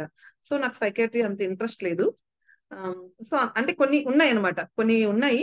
సో నా ఇది ఉన్నాయి, మా క్యాస్ట్ కాదు, చాలా ఉన్నాయి అవన్నీ. సో నాకు దేవుడు మాట్లాడాడు, కానీ అంత జస్ట్ ఇంకా ప్రిపరేషన్ ఫేజ్ లో ఉన్నాను. ఫస్ట్ దేవుడు అది మాట్లాడాడు. తర్వాత ఏం మాట్లాడంటే, రూతు గ్రంథము 4th chapter 13th verse అనమాట. ఇది నా చిత్తము, ఇదే నా చిత్తము, ఇతని ద్వారా నీకు ఒక కుమారుడు జన్మిస్తాడు అని కూడా దేవుడు అది మాట్లాడాడు. అంటే రూతు చెప్తాడు కదా, నెక్స్ట్ దేవుడు ఆ వాక్యంతో మాట్లాడాడు అనమాట. తర్వాత న్యాయాధిపతుల్లో, అంటే నేను అటు ఇటుగా చెప్తున్నాను, న్యాయాధిపతుల్లో 6వ అధ్యాయం 23వ వచనంలో ఏముంటదంటే, గిద్యోను బలిపీఠాన్ని పగలగొడతాడు, అంటే విగ్రహాన్ని. యాక్చువల్ గా ఏంటి ఇలా బ్యాక్గ్రౌండ్ అంటే, ఫుల్ పొలిటికల్ బ్యాక్గ్రౌండ్ మా హస్బెండ్ వాళ్ళది, నిజామాబాద్ అనమాట. సో ఆ అబ్బాయికి పొలిటీషియన్ వాళ్ళకి సంబంధాలు వచ్చినాయి. ఆ అబ్బాయి ఏంటంటే దేవుడు నమ్ముకున్న వెంటనే దేవుడు సమర్పించుకొని చాలా ఒబీడియంట్ అనమాట. చాలా అంటే దేవుడు భయం ఉన్న, నిజంగా అంత షార్ట్ పీరియడ్ లో ఆ అబ్బాయిని దేవుడు అంతగా ఎలా మలిచాడో నాకు తెలియదు, అంత ఒబీడియన్స్ చూపించే అబ్బాయి అనమాట.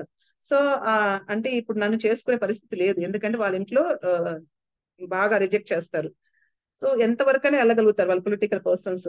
నేను చెప్తున్నా ఆ అబ్బాయి మొహం. నేను ఇంకో విషయం ఏంటంటే, నేను అబ్బాయి ఫోటో కూడా నేను చూడలా. సంబంధం వచ్చింది, నేను ప్రార్థన చేస్తున్నా, ఆ అబ్బాయి ఫోటో నేను చూడలా. ఒకటి అడిగాను, ఏజ్ అండ్ హైట్. నేను 5'7" హైట్ అనమాట, చాలా హైట్ ఉంటాను. సో నాతో ఈక్వల్ హైట్ ఉండాలని కోరుకున్నా, అంతకంటే నేను అడగలా. అబ్బాయి ఫోటో కూడా నేను చూడలా. నేను ఆల్మోస్ట్ 6-7 months నేను ప్రేయర్ చేశాను. దేవుడి నుంచి అప్పుడు కెజాంటి కూడా చెప్పాను. తర్వాత నేను విక్టర్ అంకుల్ ఉన్నారు, అంటే నేను బక్సింగ్ ఫెలోషిప్ కి వెళ్ళేదాన్ని. విక్టర్ డేవిడ్ అంకుల్ ఉన్నారు, అంకుల్. తర్వాత ప్రసన్న కుమార్ అంకుల్ అనమాట, టీడీ ప్రసన్న కుమార్ అంకుల్ కూడా నన్ను చాలా గైడ్ చేసేవాళ్ళు. తర్వాత నేను కాలేజ్ బయటకు వచ్చిన తర్వాత నాకు తెలిసిన ప్రతి దైవజనుడికి, అంటే నన్ను గైడ్ చేసే ప్రతి ఒక్కరికి నేను ఈ సంబంధం గురించి చెప్పాను. వాళ్ళు ప్రార్థన చేస్తున్నారు, నేను ప్రార్థన చేస్తున్నాను.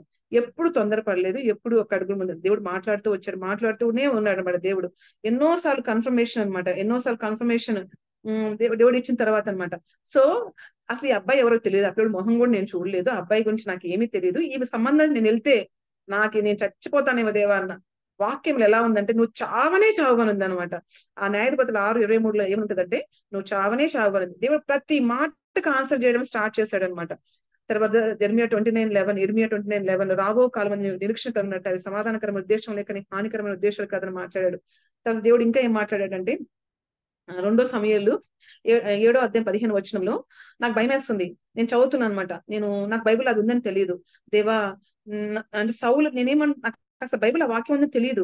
ఏమని ప్రార్థన చేస్తున్నానంటే ఈ పెళ్లి వల్ల గాని ఏది కానీ నీ కృపను నన్ను విడిచిపెట్టి పోకూడదయ్యా అయ్యా అట్లా ప్రార్థన చేస్తున్నాను. ఆ రోజు నా డైలీ పోషన్ ఏముందంటే ఇదే అనమాట.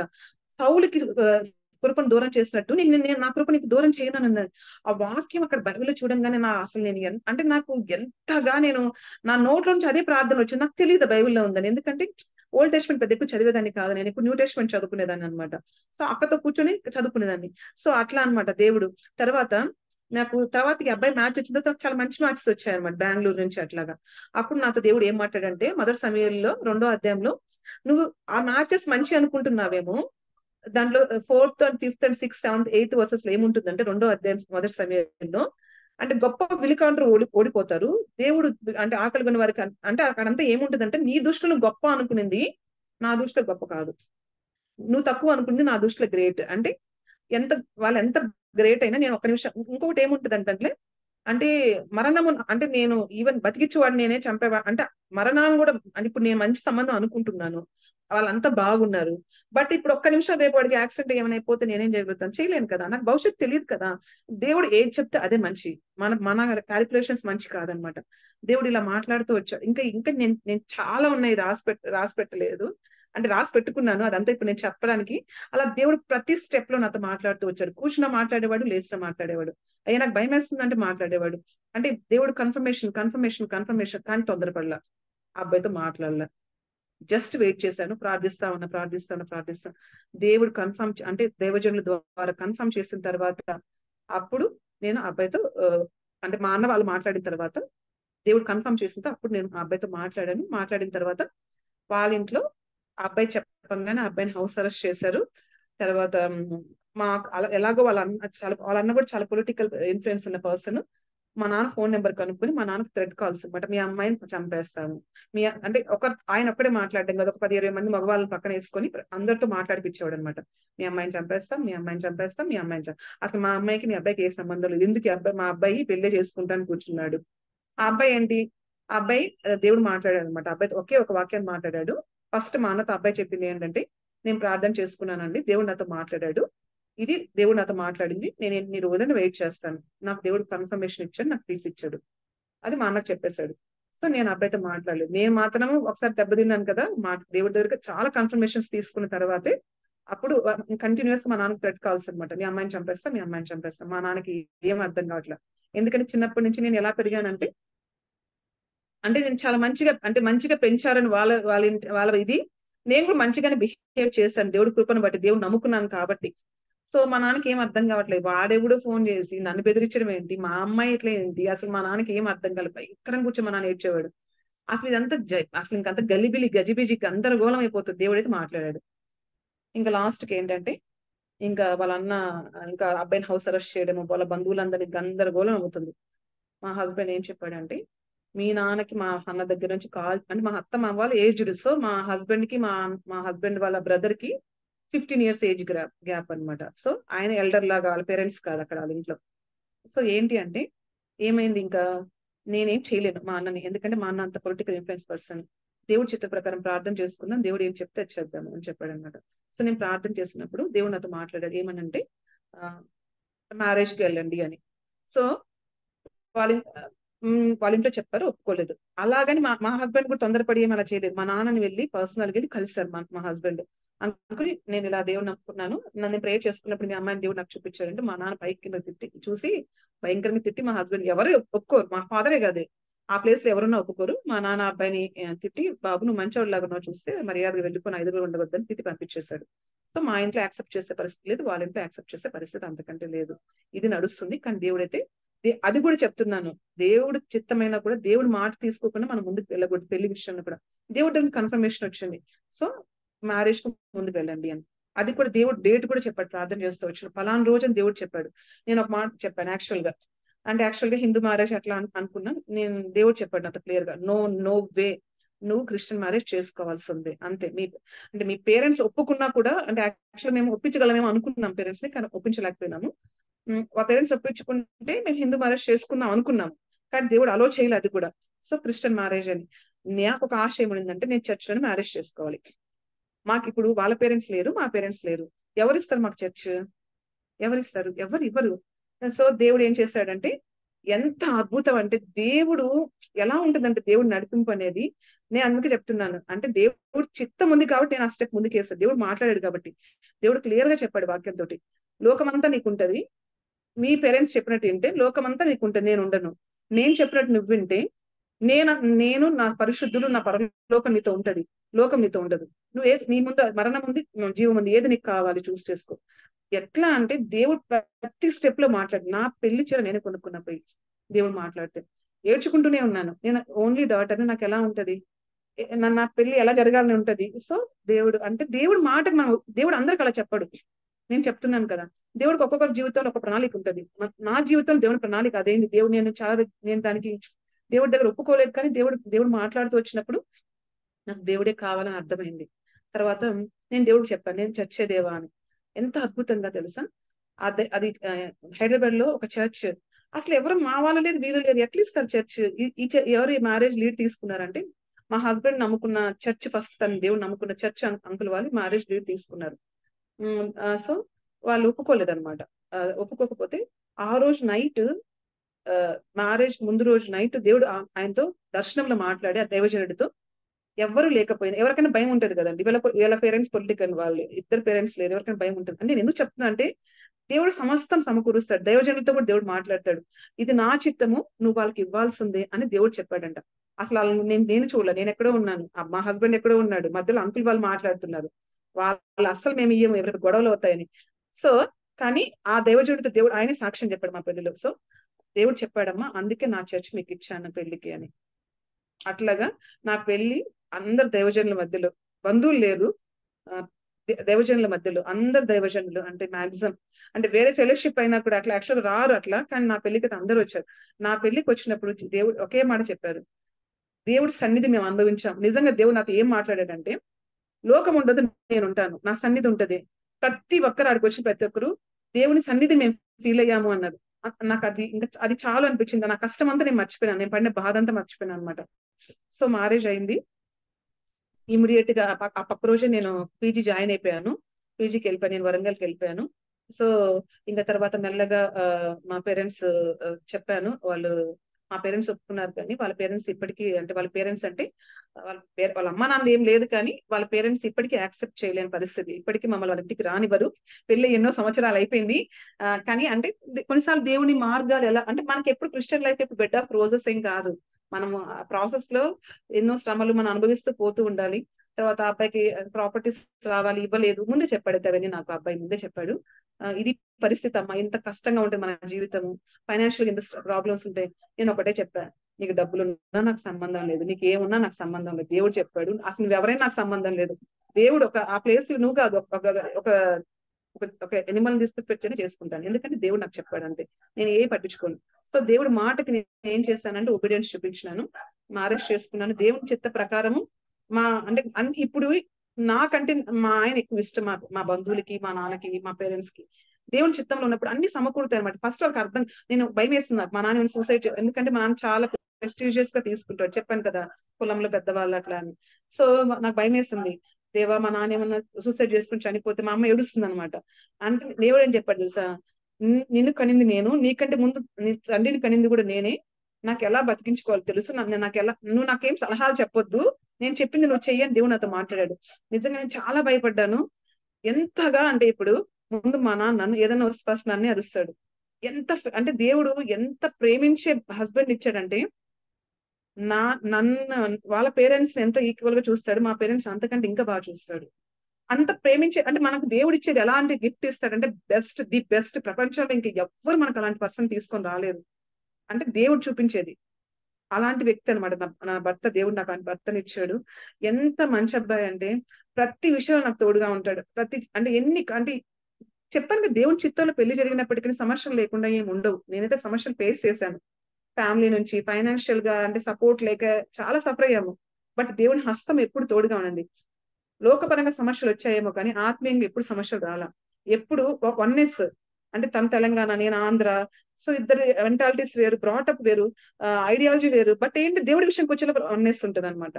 మినిస్ట్రీలో అంటే ఎప్పుడు తోడుగా, ఇప్పుడు నేను ఒక ఆలోచన రాకముందే ఆ అబ్బాయికి ఆలోచన వచ్చింటుంది దేవుడి విషయంలో ఇలా చేద్దాము అని. అంటే ఆ వన్నెస్ అనేది చాలా అంటే దేవుడిలో జరిగిన వివాహంలో ఆ వన్నెస్ అనేది అది చాలా అద్భుతంగా ఉంటుంది. ఆంటీ అప్పుడు చెప్తుంటే నాకు అర్థమయ్యేది కదా, కేజీ ఆంటీ చెప్పేది దేవుని చిత్తంలో పెళ్లి చేసుకున్నప్పుడు అది చాలా బాగుంటదమ్మా అది అని చెప్తే నిజంగా నేను అది అనుభవిస్తాను. సమస్యలు రాలేదు నేను చెప్పట్లేదు, ఎందుకంటే చాలా సమస్యలు వచ్చినాయి. బట్ ఏంటంటే ఆ మధ్యవర్తి ఎవరు మనకి? దేవుడు కదా ఈ పెళ్లి చేస్తుంది, ఆయనే సాల్వ్ చేస్తాడు. మనం ఎవరి దగ్గర పరిగెత్తాల్సిన అవసరం లేదు.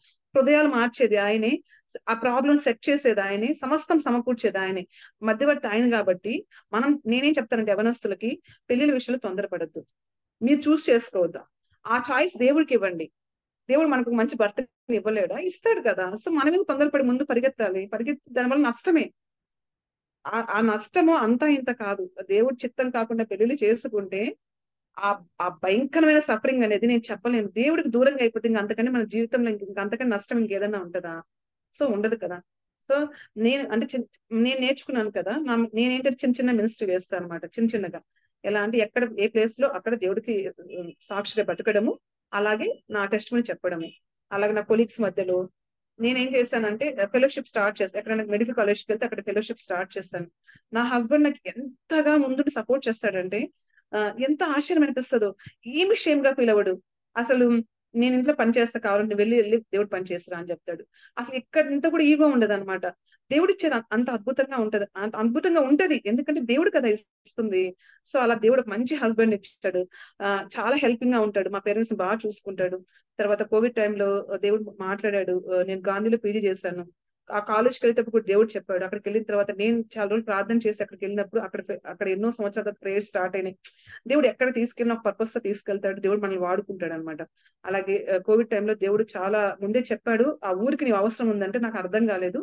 దేవుడు కోవిడ్ లో ఒక నోడల్ ఆఫీసర్ లాగా చాలా పెద్ద పని చేయడానికి అధికారులతో నన్ను కూర్చోబెట్టి చాలా గొప్ప అంటే చాలా పెద్ద పొజిషన్ నాకు ఇచ్చాడు. సో దేవుడు అన్ని రకాలుగా అంటే దేవుడు ఓన్ టైంలో మనం దేవుడి పిల్లలుగా మనం ఏం తొందరపడాల్సిన అవసరం లేదు. ఆయన ప్రేమించిన వాళ్ళకి చెప్తున్నాగా సమస్తం సమకూర్చి జరుగుతాయి.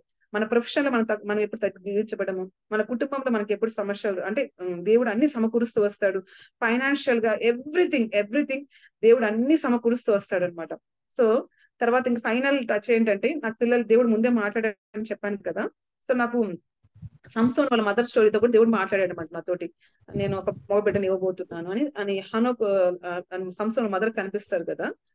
సో అట్లా దేవుడు నాతో మాట్లాడాడు అనమాట. సో నాకు ఫస్ట్ దేవుడు చిత్త ప్రకారమే దేవుడు ఫస్ట్ నాకు బాబు ఇచ్చాడు. నేను పీజీలో ఉన్నాను. యాక్చువల్ నేను ప్లాన్ చేసుకోలేదు. నేను ఫస్ట్ నాకు ప్రెగ్నెన్సీ వస్తుందని ముందప్పుడు దేవుడు నాకు ఒక దర్శనం చూపించాడు. మా హస్బెండ్ ఒక అబ్బాయిని ఎత్తుకున్నట్టు నాకు దేవుడు చూపించాడు అనమాట. సో నేను నెక్స్ట్ కన్సీవ్ అయ్యాను అనమాట. నా కొలీగ్స్ కి అక్కడ ఎలా ఉంటదంటే, తెలంగాణలో ఎలా ఉంటదంటే అస్సలు నాకు అంటే చాలా అగెనిస్ట్ క్రిస్టియానిటీ అండి. పెద్దగా ఏమీ ఉండదు, అంటే పెద్ద చర్చెస్ కనిపించవు. ఇటు మాకు ఆంధ్ర సైడ్ కనిపించినట్టు కనిపించవు. నా కొలీగ్స్ కి నేను చాలా అందరూ వర్క్ చేసుకుంటాం కదా, టుగెదర్ అండ్ క్లోజ్ గా ఉంటాం కదా. నేను ఎక్కడైనా కామ్గా ఉంటాను దేవుడి గురించి చెప్పినప్పుడు. ఏమని చెప్పానంటే, నాకు దేవుడు అంటే కన్సీవ్ అయిన 15 days కి దేవుడు అబ్బాయి భలే వాళ్ళు మేడం మీరు, ఇంకా అప్పుడు సెక్స్ కూడా ఫామ్ అయి ఉండదు, నీకు అబ్బాయి తెలిసిపోయింది అంటే దేవుడు చెప్పాడు అని చెప్పారు. అంటే అట్లా దేవుడు వాళ్ళ ముందు సాక్షిగా అనమాట. నా ఎగ్జామ్స్ లో కూడా నాకు డీసెట్ చేశాను ఫస్ట్ నేను వరంగల్లో. నాకు ఎగ్జామ్ ఎలిజిబిలిటీ రాలేదు, నేను మెటర్నిటీ లీవ్ లో ఉంటాను. దేవుడు అక్కడ అద్భుతం చేసి నాకు యూనివర్సిటీ సెకండ్ టాప్ వచ్చేటప్పుడు దేవుడు హెల్ప్ చేశాడు అనమాట. అప్పుడు కూడా అందరికి అద్భుతం లాగే అనిపించింది. అసలు నేను అంటే అప్పుడు డెలివరీ అయినది, నేను ఈ మేడం పాస్ అవుద్దాం అనుకున్నారు. తీరా చూస్తే మా కాలేజీలో టాప్. అంటే దేవుడు ఎట్లా ఎప్పుడు ఎక్కడ అంటే ఒక టైం ఉంటది, అది దేవుడు హెచ్చించడానికి కొంత టైం ఉంటది. నేను ఎంబీబీఎస్ లో ఎక్స్పెక్ట్ చేశాను అలాంటి ర్యాంక్స్, అలాంటి హెచ్చింపు. బట్ దేవుడు నాకు పీజీలో ఇచ్చాడు. అసలు పీజీలో చాలా కష్టం రావడం. అంటే దేవుడు కొన్నిసార్లు డిలే చేస్తాడు, ఆయన ఓన్ టైంలో ఓన్ వేలో మనం హెచ్చిస్తాడు అనమాట. అసలు పిల్లల్ని పెట్టుకొని డెలివరీ అయ్యి పెళ్లి ఇన్ని గొడవల మధ్య టాప్ ఎట్లా వస్తుంది నాకు? ఎంబీబీఎస్ లో అయితే కష్టపడి చదివాము కనీసం, అప్పుడు రాలా అంత నేను అనుకున్నంత. అక్కడ వచ్చింది అనమాట. దానికి ప్రతిదానికి ఒక టైం ఉంటది, ఆయనకు ఒక ప్లాన్ ఉంటది అనమాట. సో ఇలా జరిగింది కదా. దానికి ఏంటి అంటే, ఏ అబ్బాయి అయితే నా కొలిగ్ ఉంటాడో, నాకన్నా చిన్నవాడు అబ్బాయి నా కొలిగ్ అనమాట. సో నాకు అట్లా కొన్నిసార్లు డ్రీమ్స్ లో కనిపించడం స్టార్ట్ అయింది. అదొక అంటే అదొక గిఫ్ట్ స్టార్ట్ అయింది. మా ఆయన చూశాడు కదా, నాకు ఫస్ట్ అమ్మాయి అనుకున్నారు, అబ్బాయి, తర్వాత నా ఎగ్జామ్స్, నా రిజల్ట్స్, ఎవ్రీథింగ్, అంటే నా జీవితాన్ని చూస్తూ వచ్చాడు కదా. నేను అది ముందు అయిపోయింది పీజీ, అబ్బాయి నెక్స్ట్ అనమాట. ఒకరు అంటే మనకు దర్శనాలు చూపిస్తున్నారన్న ఒక వరాలు మనలో మేనిఫెస్ట్ అవుతున్నాయంటే మన గొప్పతనం కోసం కాదు, ఏదో క్రేజ్ కోసం కాదు. దాని వెనుక ఒక పర్పస్ ఉంటుంది. ఆ పర్పస్ కూడా ఏంటంటే ఆ సోల్ సేవ్ అవ్వడానికి, అంతకుమించి ఏమీ ఉండదు. మన గొప్పతనం ఏమీ కాదనమాట. సో నేను వచ్చేసాను. ఆ అబ్బాయికి ఏంటంటే నాకు ఒక డ్రీమ్ వచ్చింది, అలా వైఫ్ కన్సీవ్ అయినట్టు, ఆ కన్సీవ్ అయినది కూడా పాప అన్నట్టు. నాకెందుకు వచ్చింది, నేను ఆ డ్రీమ్ వచ్చి మర్చిపోయినా. దేవుడికి చెప్తున్నా, అబ్బాయికి ఫోన్ చేసి చెప్పు అని. నేనేం చేశాను, ఫోన్ చేశాను, ఇట్లా బాబు ఏంటి నాకు ఇట్లా కాల్ వచ్చిందంటే, మేడం మా వైఫ్ ప్రెగ్నెంట్, వాళ్ళు ముగ్గురు బ్రదర్స్, ఎవరికి పిల్లలు లేదు, అబ్బాయి థర్డ్ అనమాట. ఎవరికి చెప్పొద్దని, ఎవరికి తెలియదు మేడం, మీకు తెలిసిపోయింది, అయ్యి తెలిసిపోయింది మీకు అని. మరి చెప్పండి మేడం ఎవరు అని చెప్పాడు దేవుడు మీకు అంటే, నాకు అమ్మాయినే చూపించాడు అని చెప్పాను. అది ఏదో ఫన్ కోసం దేవుడు చూపించలా. వాళ్ళ మదర్, ఆ అబ్బాయి వాళ్ళ వైఫ్ 6th month లో ఉన్నప్పుడు అమ్మాయికి చాలా కాంప్లికేషన్స్ వచ్చాయి ప్రెగ్నెన్సీలో. అంటే ప్రెగ్నెన్సీ కంటిన్యూ అయ్యే ఛాన్స్ లేదు. బట్ దేవుడు నాకు ఎందుకు చూపించాడు, ఆ అబ్బాయికి చెప్పు ముందే, అంటే నీకేం కాదు, నీ బేబీకి నీకు ఒక అమ్మాయి పుడుతుంది. నిజంగానే ఆ అబ్బాయికి అమ్మాయే పుట్టింది. ఇప్పుడు ఆ అబ్బాయి విజయవాడలో పెద్ద ప్రాక్టీస్ ఎస్టాబ్లిష్ చేస్తున్నాడు. ఆ పాపను చూసినప్పుడు దేవుడు మనలో వరాలు మేనిఫెస్ట్ అవుతున్నాయి అంటే కూడా ఒక పర్పస్, మనల్ని బట్టి కాదు. చాలా మంది ఆ దైవజనులు లేదు, ఏమి లేదు, ఒక సోల్ కోసం దేవుడు ఏదైనా చేస్తాడు అంతే. ఆ మనిషిలో ఏముండదు, కానీ బిహైండ్ గాడ్స్ డిజైర్ ఉంటది అనమాట. ఇలా చెప్తే వాళ్ళు కొంచెం ఆలోచిస్తారు అంతే తప్ప నా జీవితం నేను అనుభవించింది అదే అనమాట. సో అలాగే దేవుడు మళ్ళీ ఇంకొక బాబు విషయంలో కూడా దేవుడు నాకు ముందే చూపించి, నేను ఒక బాబు చాలనుకున్నాను. అదే దేవుడు మళ్ళీ నాకు వాగ్దానం చేశాడు, ఏమనంటే నీ పిల్లలకి అధిక విశ్రాంతి కలగజేస్తాడు. నాకు పిల్లలు ఏంది, నేను ఒకటే చాలనుకున్నాను కదా అనుకున్నాను. దేవుడు మళ్ళీ ఒక డ్రీమ్ చూపించాడు నాకు, ఏంటంటే ఇద్దరు మా పిల్లలు ఆడుకుంటున్నట్టు. సో నా జనవరిలో నాకు ప్రామిస్ అయితే నేను ఫిబ్రవరిలో కన్సీవ్ అయ్యాను. దేవుడు మహాకృపను బట్టి ఆ ప్రెగ్నెన్సీలో కొన్ని చాలా కాంప్లికేషన్స్ వచ్చాయి. ఫస్ట్ ప్రెగ్నెన్సీలో నాకు హార్ట్ ప్రాబ్లం వచ్చింది, దేవుడు అద్భుతంగా అన్ని సెట్ చేశాడు. సెకండ్ ప్రెగ్నెన్సీలో బేబీ కిడ్నీస్ ప్రాబ్లమ్స్ వచ్చినాయి, అన్ని నార్మలైజ్ చేశాడు. నేను చెప్పడానికి చాలా పెద్ద స్టోరీ, అంతా నేను ఇప్పుడు చెప్పలేను. దేవుడు అద్భుతంగా 2 అబ్బాయిలు నాకు ఇచ్చాడు. 2 పిల్లలు. ఒక పెద్ద బాబు 6th class చదువుతున్నాడు, చిన్న బాబు 4th class చదువుతున్నాడు. ఒకటే నా ఆశ, నేను యాజ్ ఎ కుటుంబంగా దేవుని సేవించాలి, కుటుంబంగా నేను దేవుని సేవించాలి. నేనున్న దగ్గర ఎవరు నశించుకోకూడదు, నా రోల్ నేను ప్లే చేయాలి. అంటే వాళ్ళు నమ్ముకోకపోని చెప్పడం, ప్రార్థన చేయడం నా వంతు. వాళ్ళు ఇష్టపడినా, అసహించుకున్నా, తిట్టిన, ఏంది పిల్లలకు మెంటలా అనుకున్నా నాకు ఏం బాధ లేదు. నిజమే, నా దేవుడి కొరకు ఆత్మ సంపాదించడం నా ఆశ అనమాట. నా పిల్లలకు నేను అదే చెప్తాను. మా పిల్లలకి వాళ్ళు చిన్నప్పటి నుంచి వాళ్ళని నూరిపోస్తా. నేను నేర్చుకున్నాను అనమాట, తల్లిళ్ళు పిల్లలకి ఎలా దేవుడి వాక్యం చెప్పాలి. మీరు చదువుకున్నా నాకు పర్వాలేదు, నువ్వు చదువుకున్న దేవుడి కోసం చదువుకోవాలి, నువ్వు బతికినా దేవుడి కోసం బతకాలి. మా పిల్లలు, మా పెద్ద బాబు 5 years అప్పుడే సువార్త చెప్పడం స్టార్ట్ చేశాడు. మా పని అమ్మాయికి బాగలేకపోతే, అక్క అంటే పని అమ్మాయి, ఒక అమ్మాయి వచ్చే పిల్లల్ని చూసుకోవడానికి, ఏ ప్రాబ్లం వచ్చినా దేవుడు చేస్తాడని వాళ్ళు చెప్పడం. ఇప్పుడు కూడా వాళ్ళ క్లాస్మేట్స్ కోసం వాళ్ళు ప్రే చేస్తారు, వాళ్ళ ఫ్రెండ్స్ కోసం వాళ్ళు సువార్త చెప్తారు. దేవుడిని నమ్ముకోండి అంటే వాళ్ళకి తెలిసినంతనే, పెద్ద పెద్ద ఏం చెప్పాల్సిన అవసరం లేదు. వాళ్ళు బతకేది ఎందుకోసం అంటే దేవుని సువార్తను, అంటే వాళ్ళు ఫుల్ టైం మినిస్ట్రీనా అవన్నీ నాకు తెలియదు. నా జీవితంలో కూడా నాకు దేవుడు ఎప్పుడు చెప్పలేదు మనం ఫుల్ టైమ్ అట్లా ఏం లేదు. ప్రతి విశ్వాసకి దేవుడు ఇచ్చిన పర్పస్ ఏంటి అంటే మనం దేవుడి కోసం పనిచేయాలి ఎక్కడున్నా అనేది అనమాట. సో నేను నా కుటుంబంగా ఆ రోజు ఏర్పరచుకున్న బేస్ ని బట్టి ఈ రోజు దేవుడు నిలబడుకున్నాను నేను కాదు, ఆయన కృపే. సో ఇంకా దేవుడు ఎన్నో చేశాడు, అవన్నీ చెప్పడానికి కాదు. మ్యారేజ్ విషయంలో యంగ్స్టర్స్ గా మనం పరిశుద్ధతను కాపాడుకునే విషయంలో కొన్ని విషయాలు మనం జాగ్రత్తగా ఉండి దేవుడి వైపు వెళ్తున్నప్పుడు దేవుని చేతిలో మనం వాడబడే వ్యక్తుల్లాగా ఉంటాము, అనేక మందికి మనం బ్లెస్సింగ్ గా కూడా ఉంటాము. ఈ సాక్ష్యం దేవుడు దీవించుగాక.